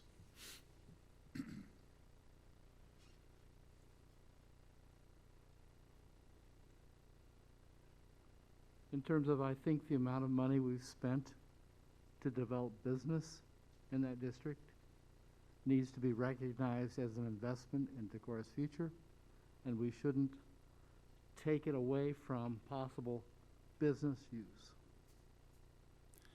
I think we need to recognize too that there are times when things do change and buildings that were built for one purpose no longer suit that purpose. This particular building, I believe, was built for Suite Computer Systems, which at the time was lauded as one of the greatest economic development initiatives ever in Decorah, and it was. They ran their business there for a number of years and employed a lot of people, and they still do. But I think most of those people now are working remotely for probably the fourth iteration of what was Suite Computer Systems. The building, I think, has it's a steel building. It appears to need some work and some investment, which this group apparently is willing to do. And I mean, there are lots and lots of buildings in town that have changed uses. Security Bank downtown is one particular building that is a church now. The old Pomida building is also a church now. And I think sometimes we just have to think about, creative reuse of buildings. The old Walmart store is a big hardware store now, and it's a really nice hardware store. And I think sometimes there are changes in the way we use, buildings and spaces. And this is one that I think I can accept, and one that I think may also be temporary. They may grow and need more space. But I think it's something that I can live with. And if they wanted to pursue the special permit later, after we vote positively to rezone it, I would encourage them to do that. I don't get it. If we vote positively to rezone it, they don't have to get a special permit. They don't have to, but I would perhaps ask them to consider doing that and essentially reverse the process and get it done through that process. Back to a C3 is what you're asking then? Yes. I'm going to support tabling because I don't believe that the forward and back of C to R or R to C is C to R is appropriate. I do see the value of a mixed use space with the apartments and the Humane Society and toppling. I think we can all see the fact that the business park is not light industrial or strictly business. This building is near and dear to my heart. I actually moved here because of Suite Computers. Relocated me from Chicago. Never thought I would be back in Decorah. So I understand the value of the economics around the building and the RISE grant that Jobs got to extend Sweet Parkway Road under the guise of economic development and job creation. I don't feel that the church is necessarily the wrong move for that space, but I do feel, given the fact that, to Stephen's point, that I believe the church, if successful, will expand and look for something else. I think having that property zoned residential is a potential detriment to the overall vision for that space. So then why wouldn't we vote it down and let them go to the Board of Adjustment to make that decision? Like, why would we table it? Why wouldn't we just vote it down? My reason for that is I want to leave approving the rezoning on the table for me personally, because I think there's more for me to find out about this. I'd like to learn more about the issue. I'm curious, for instance, what basis do you have for saying that businesses wouldn't want to move in next to the church? No, I'm not saying they wouldn't want to move in next to the church. I'm saying they couldn't move in where the church is. Okay. Yeah, no, not next to I it. see. I'm less concerned about that only because I know the Decorah Business Park is currently anticipated to be built out over the course of the next 20 years. And I feel like that's a long enough time frame that there's going to be available lots in the business park in the intermediary time. Unless we keep rezoning them. Travis?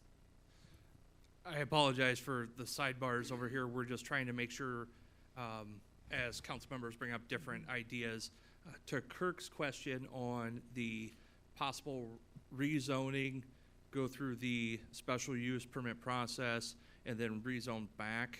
We don't believe that would actually be applicable because once they have the conforming use, it's not an option for them. They would have to have, they have to remain in a non-conforming district for that to apply. Now, something else that you guys, that was mentioned, I'll just throw out there, is this idea, and I haven't thought about it before, of rezoning it, but then the possibility of it having zoned back commercial at some point.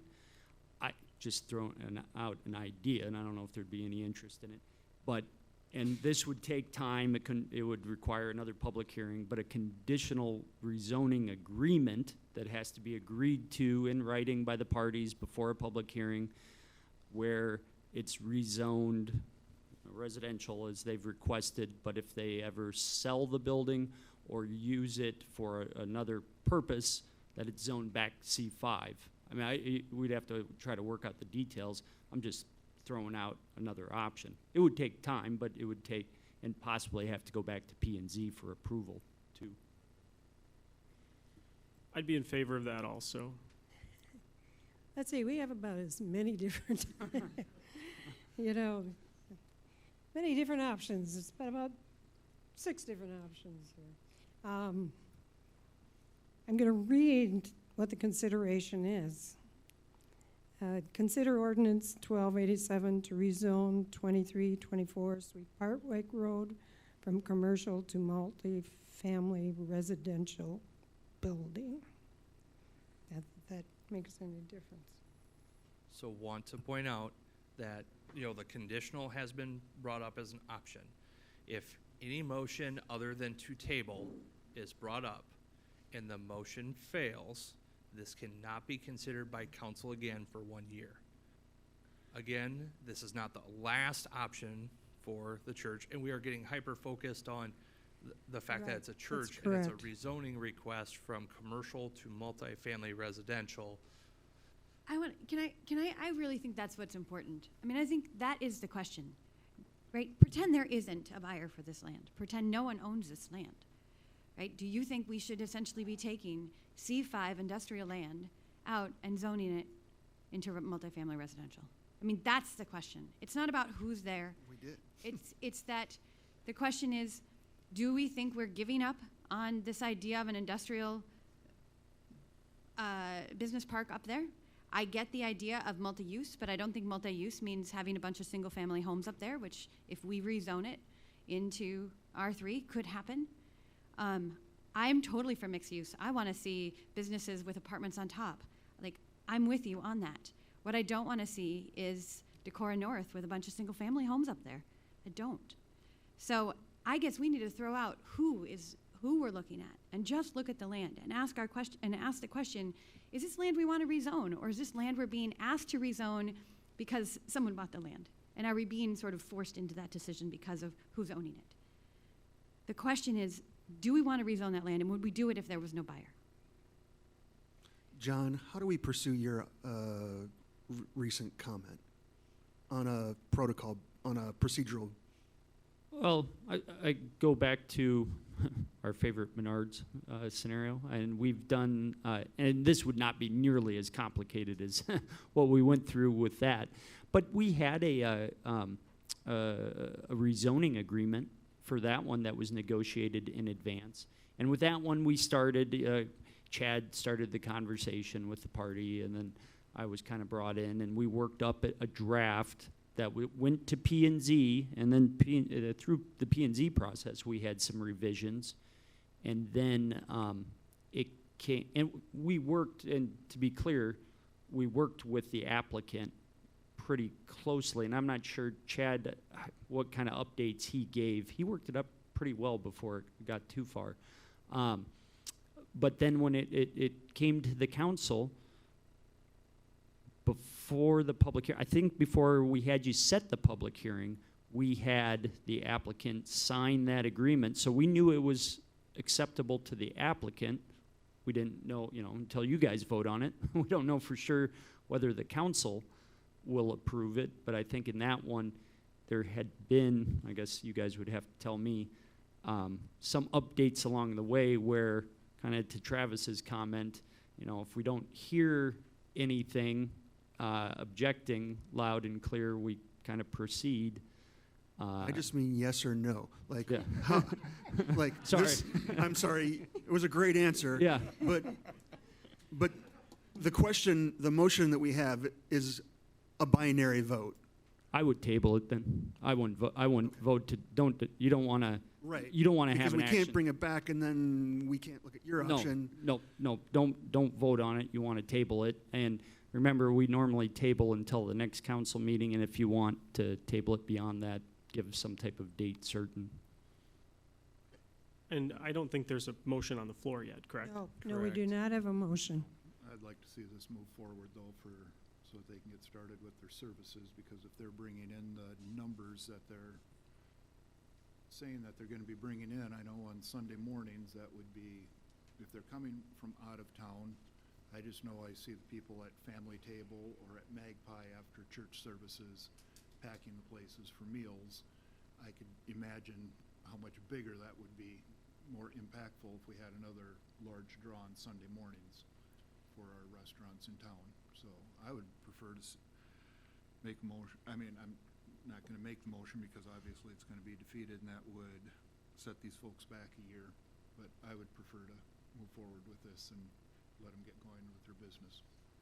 And if To that end, I mean, personally, I know I don't speak for the whole council, but I would hope that staff wouldn't prioritize this as an enforcement priority for us, as long as the church was pursuing a alternative means to legal use in good faith.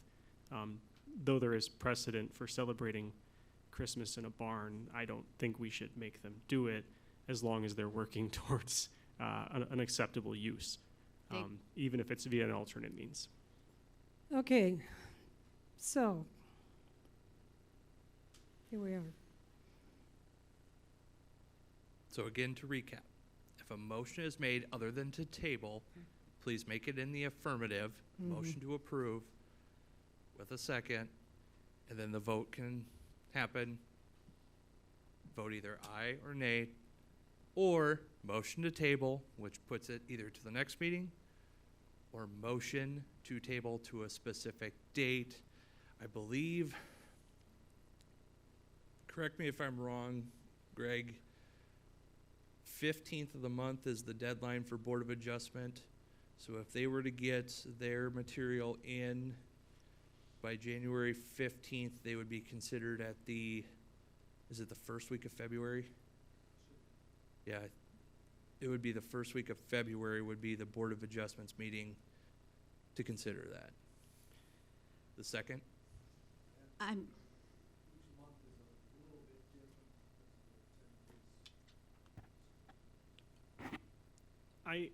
Can I make a motion to table when there's no motion on the table? I can move to table nothing. Like, is that, or I'm just And it tabling does the stop issue. all conversation. But okay, it just tables the agenda item. I thought that a motion had to be tabled, and I didn't think there was anything moved. Okay. Does anyone else want to say anything? I move to table this issue for a period of 1 month. Second. We have a motion to table this item for 1 month, and seconded, motion was made by Steve Zittergruen and seconded by Ross Hadley. And I'd accept as long as Ross is in favor that mean the second January meeting, the second council meeting of January. Any further discussion? Hearing none. Roll call. Neal, No. Luce, No. Sittergren, Yes. sorry, Hadley, Yes. Johnson, Yes. Chisel. We're moving to table, no. Does the mayor get to vote? I don't think so. No, Nope, the no, motion it doesn't. fails. You got a 3-3. And a 3-3 motion fails. Okay, now tell us how to proceed. You've got a 3-3.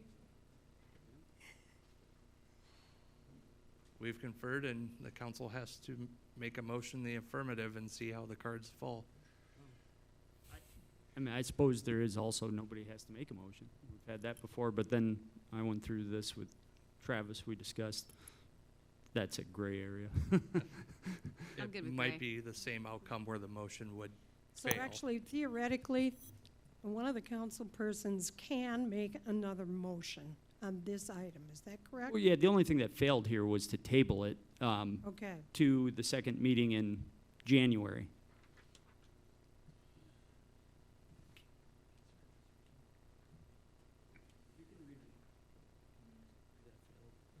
Yeah, I think you can reconsider today if you want to. Let me look at the council rules, but, I do have the Robert Rules of Order with me if you want to look. oh, I looked at those earlier. No, but Just saying. if there was somebody that wanted to reconsider, I think let me double check here, but I think it's at the next meeting. I think it's at the current meeting too. I think it's Hey, current can I- meeting as well. Is the idea behind tabling that they're going to go to the Board of Adjustment and see what the Board of Adjustment says? Or is there just a desire to think longer about this? That's a good question. My personal desire to table has to do with desiring that our staff work up these I now know there's two alternative ways that they can get this to happen. Because I don't want to permanently rezone this into residential, but I will if that's the only option that's given to me. And that's because of information that I found out today about what they were told by our staff. I think the process, I think that the process has to be fairer than it's gone. And so I don't want to punish them for acting in good faith. Wow. I would be But remiss if please clarify that, I because to would be me, remiss if that's putting a burden on taxpayers. I would not, I want to point out that as also identified in the public hearing that the church has been through rezoning process in the past, and the church was given a path to go down during this one. Is it the only option? No, it's not, but they were giving a path, and there was. They were not promised this.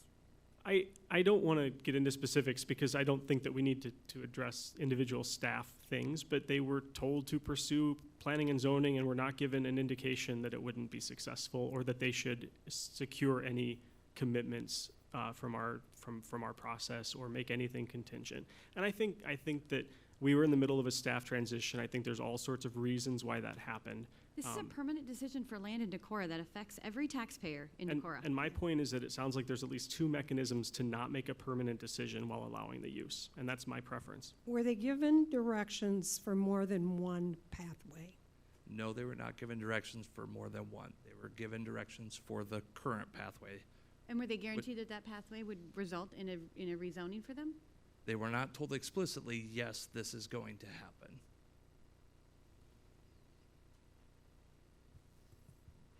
So just to reiterate, we have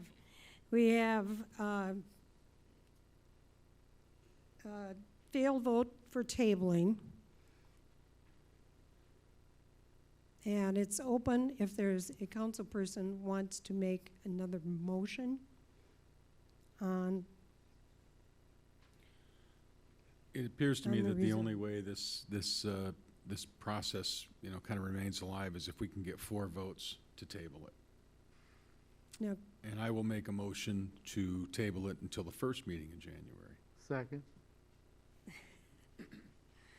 Okay, let me just be clear. We have a motion to table it to the first meeting in January. And we have, did we have a second for that? Okay, we had a motion by Johnson to table to the first meeting, second by Luce to do so. Okay, and what changes are we gonna be making in the next 2 weeks? Because if we gotta set another public hearing, that won't be then until February. I think that we encourage them to take the other option, possibly. And if they don't, then it's going to be incumbent upon us to make a decision. And we have another council member seated. That is a Okay. good point. Emily didn't make it into the microphone, but it might be helpful to have a 7th council member for this process. That would get us there. Well, I think Andy was pretty clear, but Okay, all right. I think there was like a, Laurel and Hardy thing that would say who's on second and who's on third, but, okay, so we have a motion to table it to the first meeting in January, and there's been a second. We've had any further discussion? I do have a question then over here. If we try and go to that C3 with special use, does that have to have a public hearing? For the Board of Adjustment? Does that have to go to the Board of Adjustment before we could decide, or can we decide at our next meeting? wouldn't it have to go to P and Z? Well, it depends on what process we're talking about. If it's the special permit, that goes to Board of Adjustment. That's an application they file with the Board of Adjustment. Again, City Council's out of it at that point. That's right. And then, I think it says the Board of Adjustment may have a hearing on it. You know, I will make a comment that, as I think, if we table it, that gives more Decorah residents, and I hope that this is widely heard. John This and, gets excuse me, John and Randy, let's wait till we hear. more Decorah residents the opportunity to come and speak. It's their money that they spent on this business park. It's their money that was promised, that it would be a business park, and bring in the revenue that they were promised. And so I guess it's up to people of Decorah. I mean, if it comes back to our next meeting, I hope we will take public comment at the next meeting as well. Okay. Roll call. Okay, so on a motion to table, just so everyone's clear, Until the next until the meeting. next meeting, which is not a lot of time, so I don't know that mountains will be moved yet. Johnson, Aye. Luce, Aye. Zittergruen, Aye. Hadley, Aye. Chisel, Neal, Aye. Okay. Motion to table it until the next meeting is passed. So it'll be back at the next meeting. I will encourage the public to offer their comments as well at that time. Okay. Oh my God. Consider Resolution 3233 to authorize the City of Decorah to participate in the Resilient Iowa Communities Program. And this is coming from the Sustainability Commission. Travis or Emily was in on that as well. Do you want to give background on that, or Sure, I was so- there too, so. So this is a program through UNI's CEEE, which is the program that the Sustainability Commission's working with to establish Decorah's greenhouse gas emissions baseline. It is a pilot program through UNI that highlights several different areas of sustainability as well. And the program actually contains a lot of stuff already in our sustainability plan. There is no financial obligation to the city of Decorah to participate. Really all this is for us to participate, say we checked off these different things as part of their program to reach either bronze or silver or hopefully gold membership level as part of their program. I'd make a motion to approve Resolution 3233. Second. Motion made by Hadley, seconded by Neil. Any further discussion? Roll call? Hadley, Aye. Neal, Aye. Zittergruen, Aye. Johnson, Aye. Chisel, Luce. Very good. Consider Resolution 3234 to allow city staff to assist nonprofits with activities with a public purpose. I'm going to have Travis give background on that, please. Yes, so this resolution here, we kind of prefaced it at the last meeting. There's some changes, not changes, excuse me, some different interpretations of the state constitution that cities are, it's explicitly stated, cities are not allowed to provide funding to private entities. Essentially, can't use public funds for a private purpose. As beneficial as our local nonprofits are, they are still a private entity, and so a number of cities have seen red flags go up on their audits because they are making cash donations, or in this instance, this particular resolution, these are not cash donations, these are in kind.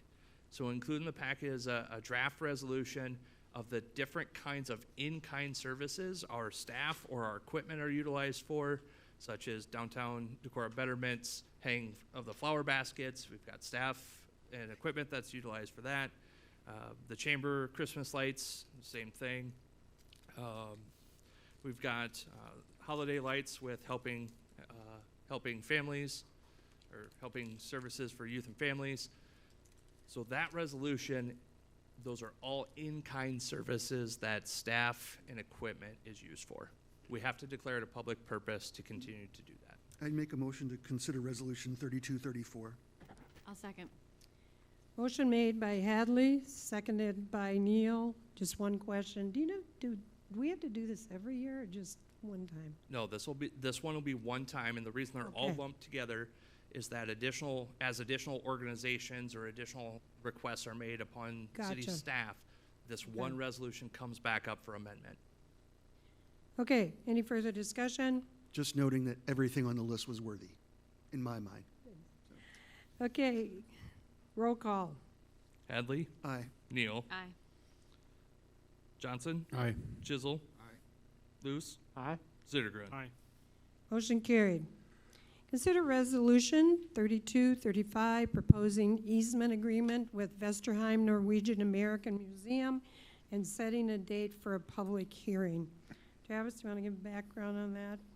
Yes, so Vesterheim's looking at making improvements to their property up there that includes foundation improvements that are going to extend up to the right-of-way, maybe encroach onto the right-of-way a little bit, as well as additional lighting improvements, which will hang over the right-of-way. So this is a easement required, very similar to C3. We've got a number of signs hanging over the right-of-way, same easement agreement.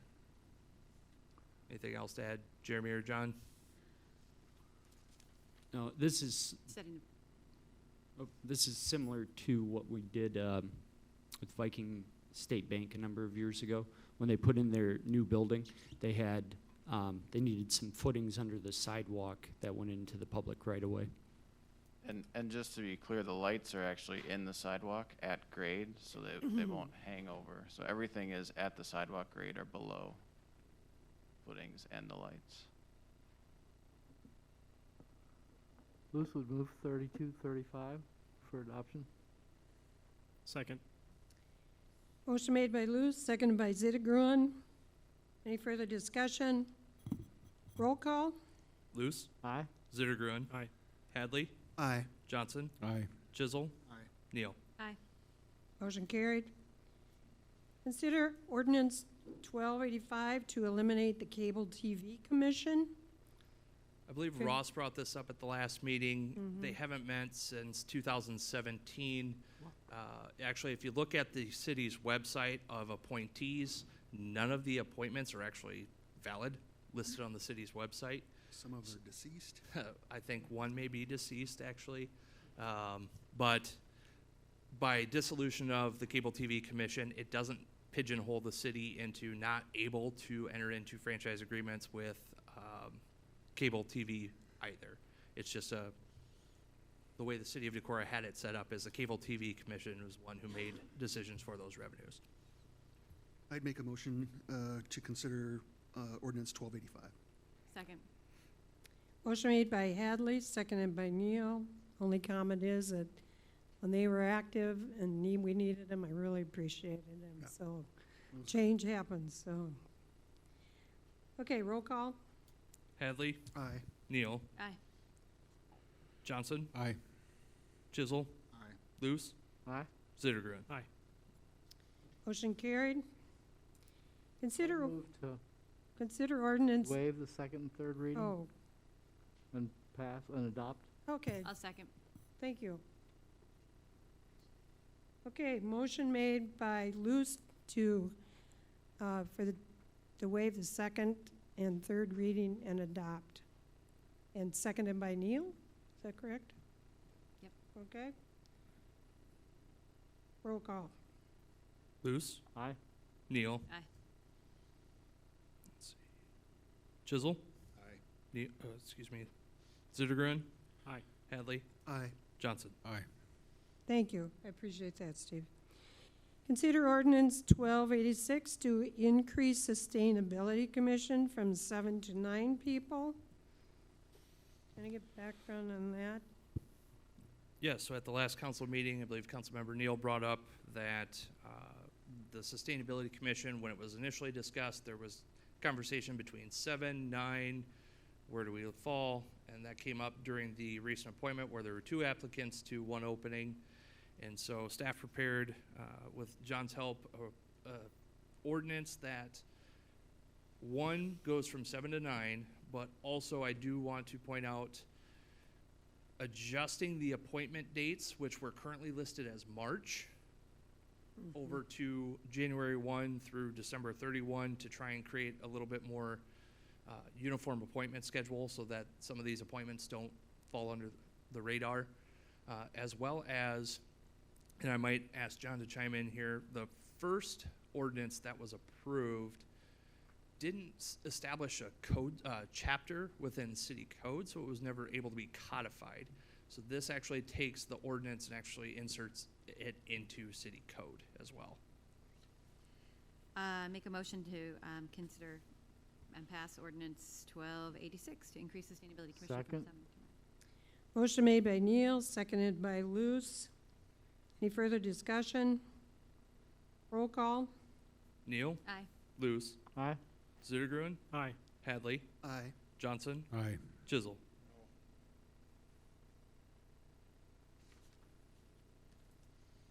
It passed. Does that mean it goes on to a second reading? Correct. It would go Okay. to second. So we'll have a second reading on that at I the make a next. motion that we waive the second and third readings and move ordinance 1286. Can you can do that. You're off. You can, but it's gonna take 3/4 of the council, not just those present, so you would need unanimous of everybody present. Randy's going to vote no, is what he's saying. That's, So, never mind. that's right. Okay. All right. All right, Moving we'll on. do the second reading at the next council meeting. I had a point of question. We had a second nominee who didn't get selected by the mayor. Is that nomination still on file and available? It would be still on file. Yeah, we still have it. And John, would there be any issue with just pulling the old? We don't have to require them to submit new application, would we? I have to think about what's our process for appointing anybody to a board. Don't we usually? Mayoral appointed, council approved. Right, but don't we usually make an announcement and give a period of time? I'm trying to think of gender equity and things like that. If you didn't, I can't think of the makeup on the board. In this case, it wouldn't be gender equity because there are both males and females on it. Okay. Well, we have 2 spots. We've got We would have openings. 2 spots. True, yeah. Yeah, that's true. So it wouldn't be an issue. I think you could pull out the old one. It's just a Okay. matter of whether you want to advertise for other applicants or not. Well, if we're gonna be having it at the second meeting, we can also let people know that they could be applying for the sustainability as well. I do believe it is our most gender equity board. Yeah, I think it is. Okay, consider Northeast Iowa Community Action 28E agreement. We have a series of these, and so. I will- Yes. So not that any one organization is more important than the other, but I'm gonna lump them all hopefully into one presentation. If there are additional questions as the next, I believe, 10 items come up, there's only one additional I need to interject on. But the next items are all as a result of that, that previous resolution, interpretations of the state constitution prohibiting the use of public funds for a private purpose. All these 28Es and dollar amounts listed are organizations that the city has historically given funds to, and all the funds listed in each one of these items were budgeted in fiscal year 22. So these are budgeted funds, and this is a request that historically, I believe, checks were just issued in the fall in years past, correct? But now with the memorandum sent out by the state auditor, council will actually take action to distribute those funds. And again, the 2080 is a one-time, but the actual dollar amount every year will be in action. And each of these has to be voted on separately. Correct. Okay. And the dollar amounts here are just what we've committed to for 2022. Correct. That's correct. They're all already incorporated in fiscal year 22's budget. Is there a reason why some have some and some don't? Well, all the 2080s are just, they're going to exist in perpetuity until one of either party cancels them. And then the second item for each pair has the dollar amount. Yep. Long night. Okay. So the first one we're doing is consider Northeast Iowa Community Action 2080 agreement. Yep, and the only thing you need about this one, I'm sorry, I just want to make sure I get this inserted. If this item is considered as drafted, this one incorporates both the EARL, the public transit, as well as their other activities. So if this agreement is approved, item 18 can be disregarded. Now the funding level for 19 still needs to be considered, but the way these were drafted is that 16 can be considered to cover both. But if council says, you know what, Northeast Iowa Community Action, the stuff non-transit related, you can vote 16 down and consider 18, which is the transit side only. Okay. I'd move to accept the agreement with Northeast Iowa Community Action 2080. Second. Motion made by Luz, seconded by Neil. Further discussion. Just for further discussion, are there any of these that anyone are opposed to, just so we can fast track this? No? Okay. First, Okay. First and second. Got it. All right. Roll call. Luce? Aye. Neal? Yeah. Aye. Zittergruen? Aye. Hadley? Aye. Johnson? Aye. Chisel? Okay. 17, consider Northeast Iowa Community Action funding for fiscal year 22, $8,127. So move. Second. Moved and seconded. Roll call. Hadley? Aye. Neal? Aye. Zittergruen? Aye. Johnson? Aye. Chisel? Aye. Luce? Aye. And I'm assuming that since 18 was part of the other one, we can go on to 19. Is that correct? Correct. You can skip 18 and go to 19. Consider Northeast Iowa Community Action Rural Public Transit fiscal year 22 funding for $14,000. I move for approval. Second. Moved by Johnson, seconded by Chisel. Further discussion, roll call. Johnson? Aye. Chisel? Aye. Hadley? Aye. Neal? Aye. Luce? Aye. Zittergruen? Aye. Consider Decorah Area Chamber of Commerce 28E agreement. Sittergren moves. Hadley seconds. Roll call.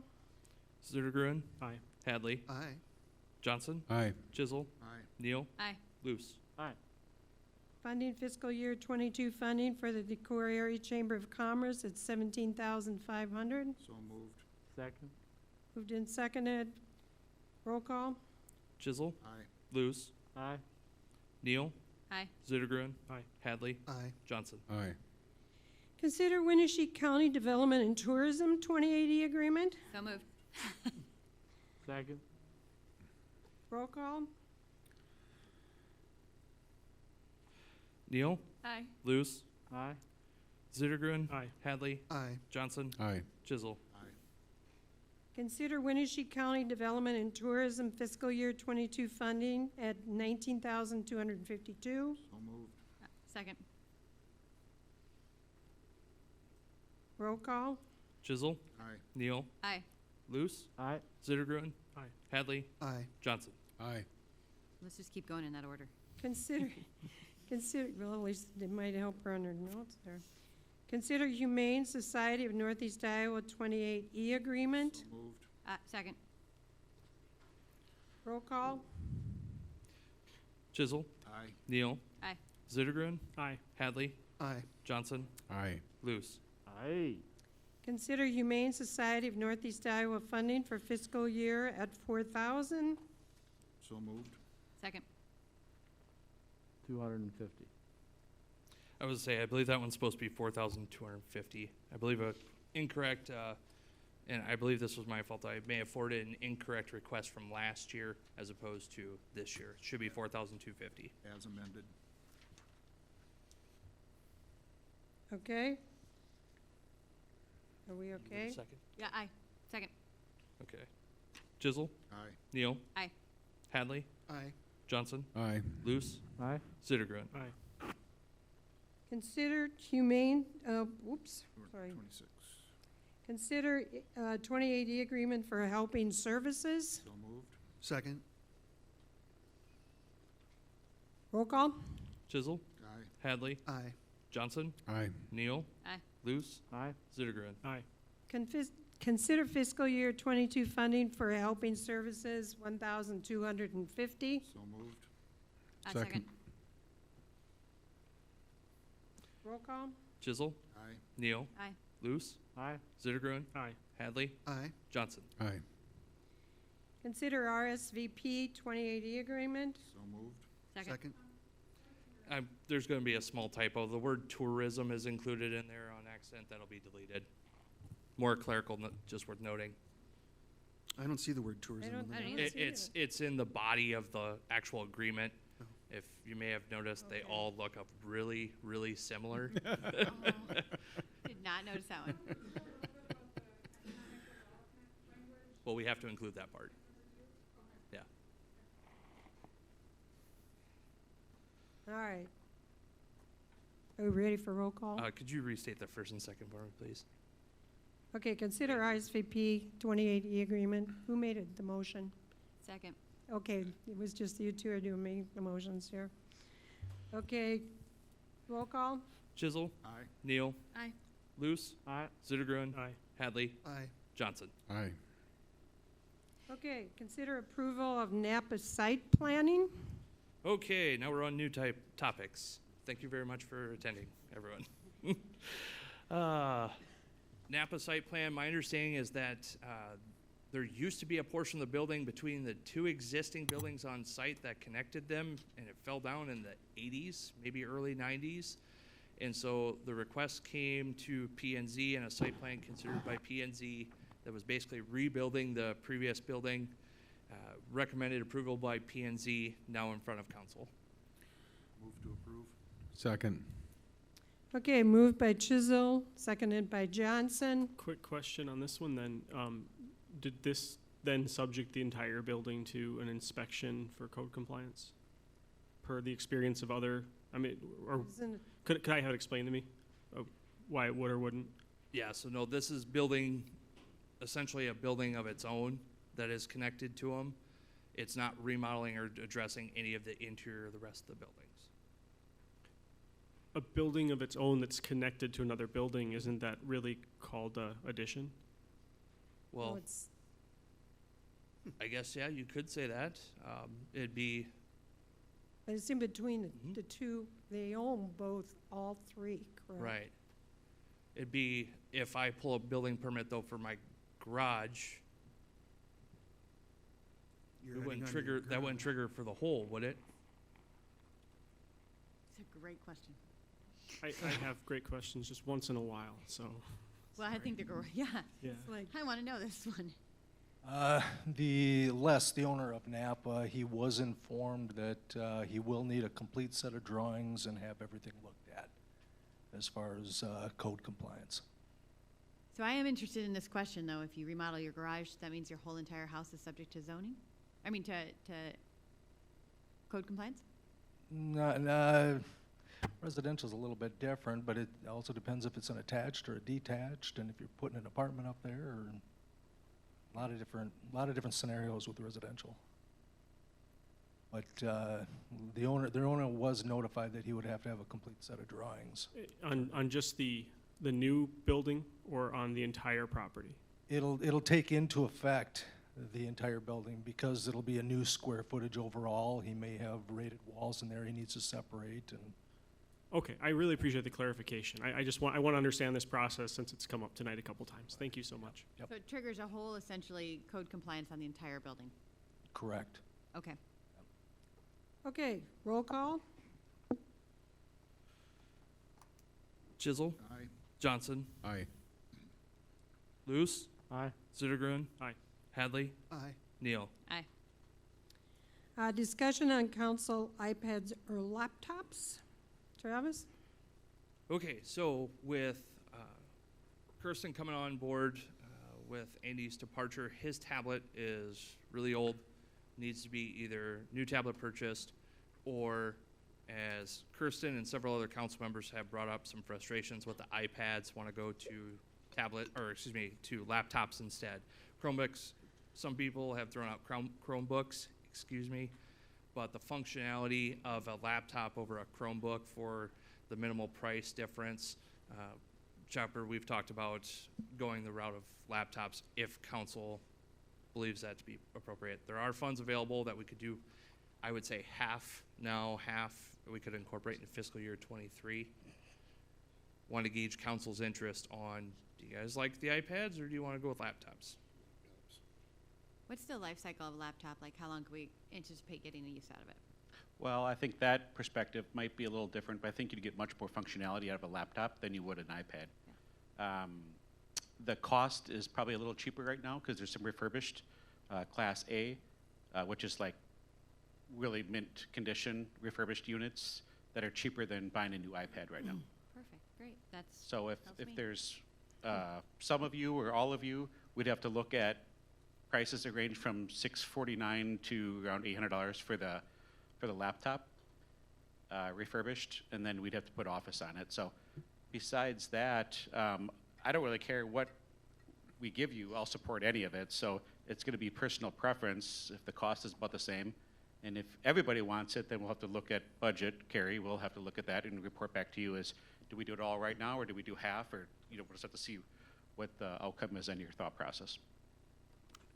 I have struggled with technology at meetings, and I don't, as someone who has a work computer, and I don't like doing council business on it. I don't like having council documents on it. It's also a school district computer. So I would appreciate a laptop. It's much easier to use.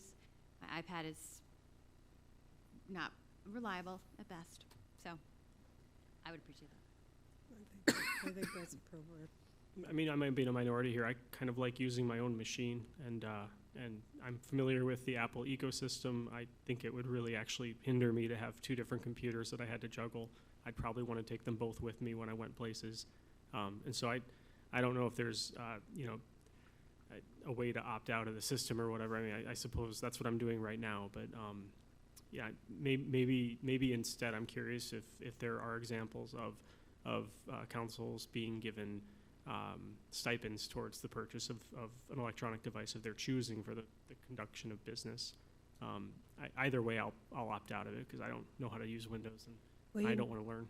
You talk about having half now and half next year, but get the new ones for the half that you wanted.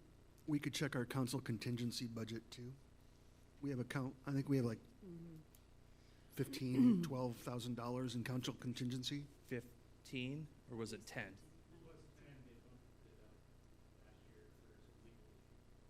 But I don't believe we used it, and I don't believe we. That's where we were gonna Okay. pull those funds from. I would like a laptop. They're much more practical for this. I have a laptop, so I don't have to get anything. No, I don't. Well, while I don't typically like to put staff on blast here, but Chopper, is there an issue? I, for one, like uniformity. Do you see a problem if we have a balance, some that are on iPads, some are on, I would say all Dropbox functionality should all still exist, so it should be fine. Okay, so maybe it doesn't have to be a all or nothing. So if an iPad works best for Steven and Kirk, I don't know, Steve. I generally prefer a laptop, however, I can suck it up for 2 more years and use this iPad. Well, that's an interesting. Well, if you want to suck it up, mine's actually newer, and I'll give you this iPad. You can have mine. All right. We'd really be sucking. Okay, so let's, I haven't heard from Steve Luce yet. Okay. If I'm not interested in a Windows function. I also just, It's not Windows, though, it's Google Chrome, just so we know, right? Well, we would- Chrome? Oh, so they're not Chromebooks. Yeah, because the price difference there is some savings there, but the additional functionality that'll give council for having a full laptop as opposed to a Chromebook. I am perfectly happy to be dual language able and happy to teach anyone how to use Windows. so have you got it down, who's getting what? Yeah, we could actually probably incorporate based on some of the feedback. We can go ahead and make the purchases this year for those that want them. I guess I have one more quick question. Is it standard for city staff when they need new technology to buy refurbished? Is that how we usually operate as a city, or is that just a special case for us council people? Since I'm not going to get one of these things, I feel okay asking that question. I've actually purchased quite a bit of refurbished stuff Okay. for the city over the years. Even when I was at the county, I did the exact same thing. So you get the same warranty on it. So really, it ultimately doesn't really matter. You save a couple $100, not a lot, but I'm all about savings. I just want to make sure that you're not putting us in steerage compartment when everyone else on the city gets to fly a commercial. Just checking on that one. Okay, let's moving right along. All right, we got that one settled. Reappointment of Rick Hadley to the Airport Commission for a six-year term. Motion to reappoint. Second. Motion second. Roll call. Neal, Aye. Luce, Aye. Sittergruen, Aye. Hadley, Aye. Johnson, Aye. Chisel.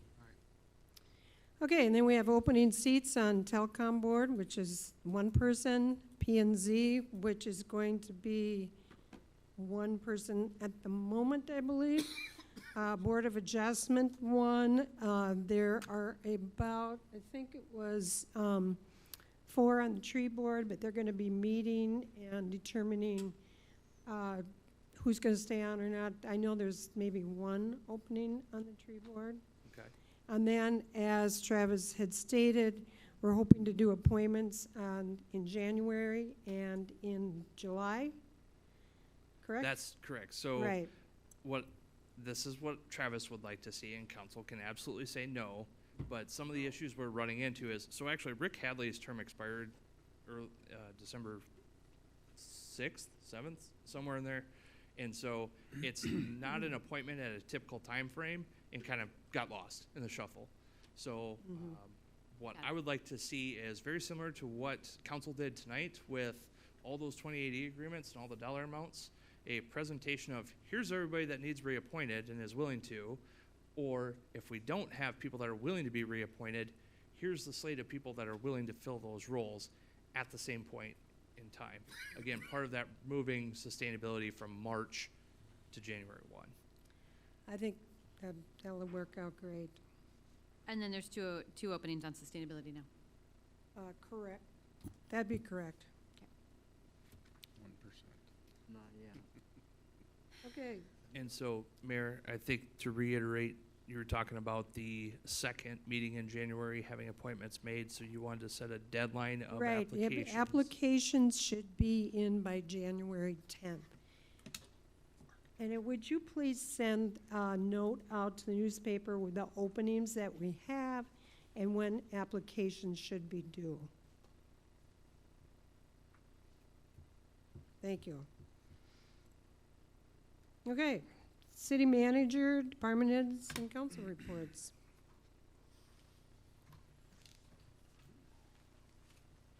Well, we got through last week.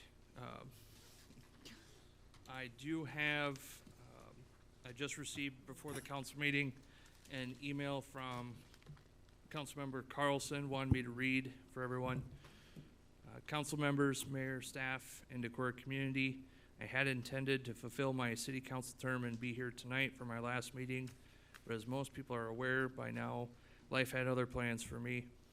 A doctor visit to discover why I've been feeling so fatigued lately has led to a sudden diagnosis and swift treatment for acute leukemia. I'm receiving excellent care at the Mayo Clinic and was fortunate to be able to enjoy a few days home and an early Christmas with my family before chemotherapy began. I want to publicly thank the Decorah community, my friends, and my family for the outpouring of support I've received since this difficult news. I feel very fortunate to live in this town, and it truly helps to keep me hopeful, positive, and strong. Furthermore, I want to say it's been an honor to serve on Decorah City Council for the past 6 years and represent Ward 3. It's been a pleasure working with my fellow council members and mayor. I'd like to also give a special thanks to all the department heads and employees who really keep Decorah running. Best of luck to Kirsten Olson, who will be replacing me in the new year, and to all my fellow council members. Sincerely, Andy Carlson. Thank you for reading that. So, as far as city operations go, we are in the thick of internal budget preliminary discussions. So you did see the result of one of those tonight with the Canine presentation. January, this is worth noting, especially since there was a motion to table that failed, but January 18th, as a reminder, 18th, right? Mm-hmm. That's the second council meeting in January. That's the budget work session. And so hopefully we have a light agenda for the rest of the meeting for that. Okay. So just want to point that out. Maybe we should talk about, there's conversation about what time we're going to be starting that meeting. For the budget workshop? Usually we start at 4.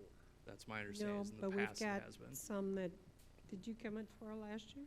I didn't, Or not? I think I came late, Okay. but I could, if we could do it at 4:15, that would help immensely, but We start at 4:15? I think that's what we did last year too, actually. Okay. That's a budget work session on January 18th at 4:15. Okay. Carrie, unless you had some more, did you have anything else? No, we're good. Carrie?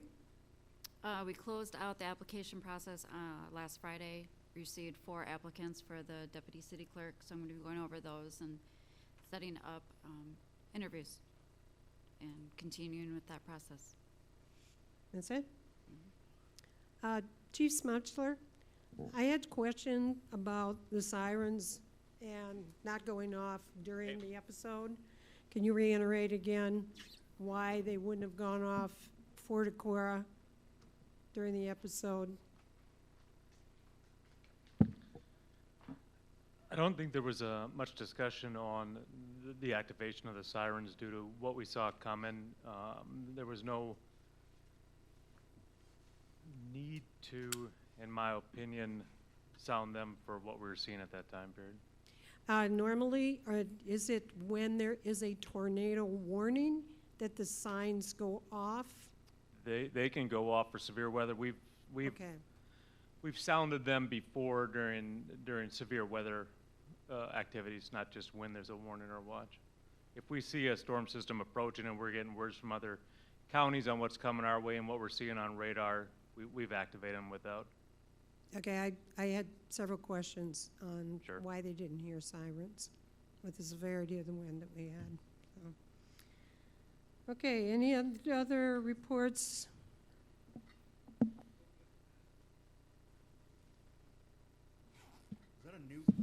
Is that a new mic? No, we just told people to talk real close to it. Since you guys went so fast on the second half, I just figured I'd slow things down a little bit, bring you back to reality here.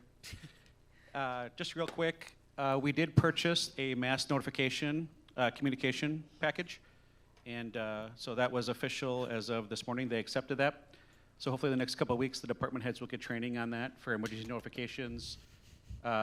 We see several uses for that. Park Rec could be used for cancellations, just other notifications that people will opt in.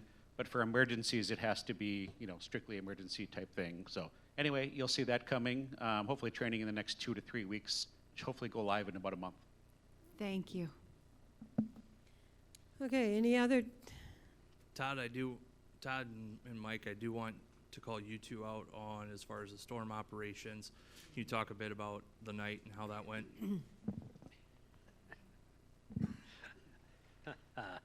Yeah, I don't want to say it's routine, but I will admit my crew is very good at what they do. The minute the power went out, my phone started ringing, and they all volunteered to come in without me having to call. We're a little proactive throughout the day. We had filled the reservoirs and the towers and everything else, so we were at capacity as far as water. It took a little bit to get the generators set up and spread throughout town. An issue of ours is 3 of our emergency standby power are PTO generators.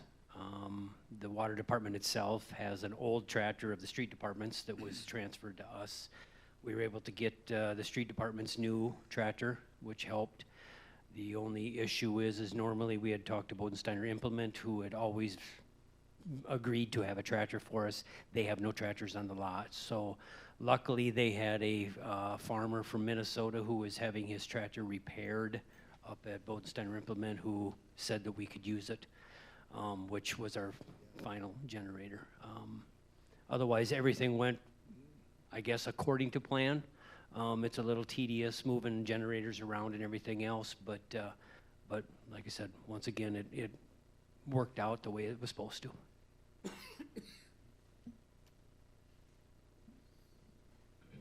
Yeah, I'm going to echo the same thing that Todd just did. We have a set of protocol whenever there's a storm coming, flooding, whatnot.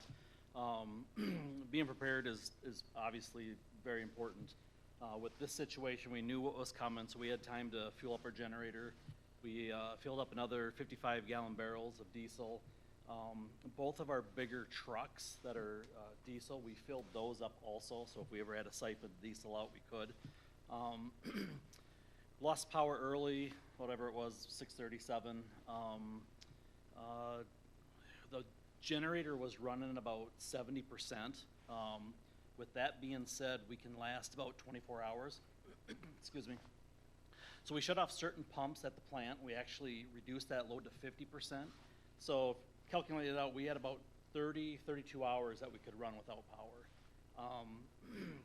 The next day we did top it off again because we were getting notices that it was supposed to be at 10, 2, and then we didn't know for sure if it was going to go for days or not. But we're very fortunate with everyone at this table and everyone that works for the city. We have a very dedicated staff. When working through the flood of 93, 96 and 7, 98, 08. I mean, 16. Staff has always stepped up to the plate. So Which one of those did you canoe to? That was 16. That was 16. That was 16. I said 16. Yeah. Yes, that was fun. That was a very interesting canoe trip by getting the youth size life jacket that Park and Rec got me, so I wouldn't drown. So if anyone ever saw the picture, it was like this big. So, but anyways, yeah, shout out to the staff that stepped up to the plate throughout the city. That's awesome. But as we thank you, awesome, thank you, clapping, for real, because I don't want to have poop in my basement, and I enjoy having water. Lessons learned. We've got one solid tractor. We've got one tractor that sounds like it did its job. If we need a third tractor, can Park Rec use a tractor that has PTO? Or is there some other place that we can stick another tractor so if Bodensteiner doesn't have a friendly farmer that we're not literally swimming in something? We're looking at backup generators for most of the facilities. I would say that's one of the, to Right, Chopper's right. point. So Todd and Mike are both very much downplaying the role that Right. Staff played that night. So with 3 PTO generators, One is staying at the main station, which also controls the pump house and wells 1 and 2. And then the other 2 are being shuttled around town. Yeah, I saw it driving up and down Winnebago Ave. Yeah, so those are being driven around town all night to the different points that need either the lift stations pumped or wells pumped to refill reservoirs, towers. So they're really downplaying the role of staff, and I don't want to discount the rest of staff's participation as well. I mean, Andy sat in the dark all day, along with some of us here at City Hall. But So your generators didn't kick in? so our generator kicked in, and we found out that it controls 1 bank of lights in the office, a couple banks in here, the outlet in my office, but none of the lights, and not my phone. And it controls 1 phone in the city clerk's office, 1 in the park's office, 1 wall of outlets, no lights. Fire department runs really well, which is good. Does not run the air compressor, though. When they tried to fire that up, I thought we were going to lose power again. So there's some issues with our generator here. We were able to operate just fine by all accounts. And you know, if there were any generating concerns, I would say it'd be on the wells and lift stations. And your question about tractors, Park and Rec does have 2 utility tractors. The horsepower is not, we need like 80 horsepower to run these PTO generators. They're not big enough. They're only 60, maybe, not even 60. And as far as tractors from like Bodensteiner Implement or Windridge Implement, you know, we've always had this agreement that if you need one, just send me a text, go get one. The availability of tractors right now at all implements and everything else is very minimal, very, very minimal. Even if we had an agreement with a farmer that if we ever needed one, we don't know if that farmer's going to be in the middle of needing that tractor for the same emergency that we need it for. So Are those the same PTO units that operated the flood pumps in 16? I know we had farmers bringing in stuff. No. No. Yep, different tractors and different pumps. Okay. Because the issue in the flooding is we didn't lose power. Right. But was it a PTO unit, a tractor PTO unit that powers those pumps as well? Yes. Okay. So I hear Chopper talking about generators, and that's good and fine. But if we know that until we get permanent pumps, that having another PTO tractor that is solid and serviceable would be and accessible, I could see that going on the capital improvement plan. It's possible. I think there would be some savings as well as, so Todd, talk about this morning if you would. You were talking about the power came on just as you were about to transfer to, was it back to Ronan again? We had taken our 125 kW generator, we had that at our main pumping station to run wells 1 and 2 to start filling the reservoirs and to maintain that water level. What we had to do then is we had to disconnect it from our main pumping station, which means we lost all controls. We had no idea what any elevations were or anything else. We had to run that we started at Ridge Road because we were checking the tower there. That was the one that was the lowest. So then we ran it up to Ridge Road, and we had just got done pumping up Ridge Road Tower, Locust Road Tower, whichever you want to call it. We had just got done topping that off, took it back down to the pump house, just hooked it up when the power came back on again. In this situation, we did not lose power for an industrial park tower because that end of town is served by My Energy. They didn't lose power. If we would have been in the situation they had lost power too, that portable generator would have went from Locust Road Tower to the Industrial Park Tower to finish filling that tower in hopes that we got back to start filling the reservoirs again, because that generator is designed for those 3 locations. The other PTO generators are designed for smaller pump situations. And that's what the 2 booster stations and the lift station is. What I'm trying to allude to is if council wants to say we want to take an allocation towards a tractor for additional PTO generator, those funds may be better utilized to, let's continue to build those funds to install standby generators at the various lift stations and pump stations. Those we can consider when you're working with. And as staff. Chopper had stated earlier, we have been working with FEMA on funding right now to it's about $250,000 to $260,000 worth of permanent generators. Every time we think we've crossed the last hurdle, they throw another one at us. It needs to say we just got another hurdle, and I don't know if we're going to make it over this one or not. So we are working on that. Okay. Sure.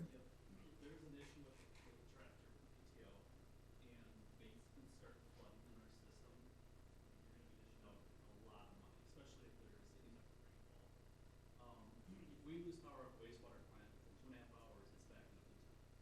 So backup generation went on, no worries, right? Well, you better keep running. So run out of fuel or it's mechanical by fix. So it's very important that we make sure we do have backup generation and that we not be interrupted. You know, Todd's pulling his hair out left and right by not having that generation. That's one thing that will be probably talked about more in the budget session, but that is so crucial to prevent a lot of insurance claims coming back to the city with basements, and it's also public health. Okay, and anything else from staff? Hearing none. Randy? Well, the one thing I would like to do is call a budget meeting for Wednesday at 4 o'clock. Just open up and start looking at the 2080 agreements we have with the different entities and This Wednesday? Yeah. this Wednesday. I'd like you to consider moving that to, like, maybe that first Wednesday in January. I think it's. This I is think very it's- short notice. Yeah. it's Well, I just want to get some preliminary talks started. Okay. So we can get questions asked, so then we can have, if we need to, we can have a more I do. in-depth meeting later, because otherwise we're going to get into the budgets and we're going to all of a sudden be backed up No, against. I understand that piece, but I'd like you to consider moving it to that first week in January, because we're not having the work session until the 18th. Right.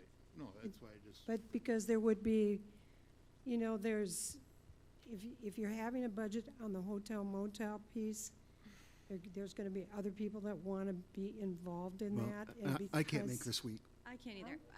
I can't make this week, Yeah. sorry. That's why I said budget committee, just a few of us, the I can't committee either. getting together I and talking still, about I it. still would like you to, I still request that you put that into the first week in January. Well, then we'll do it Wednesday at 4 o'clock then, too, on Yeah, the that'd 5th. be on the 5th? Yeah. Okay. And that's a budget and finance committee? Yes. Or, At well, that's That's right. not till 5:15. What time do they meet? We should be done by 5, so we should be fine.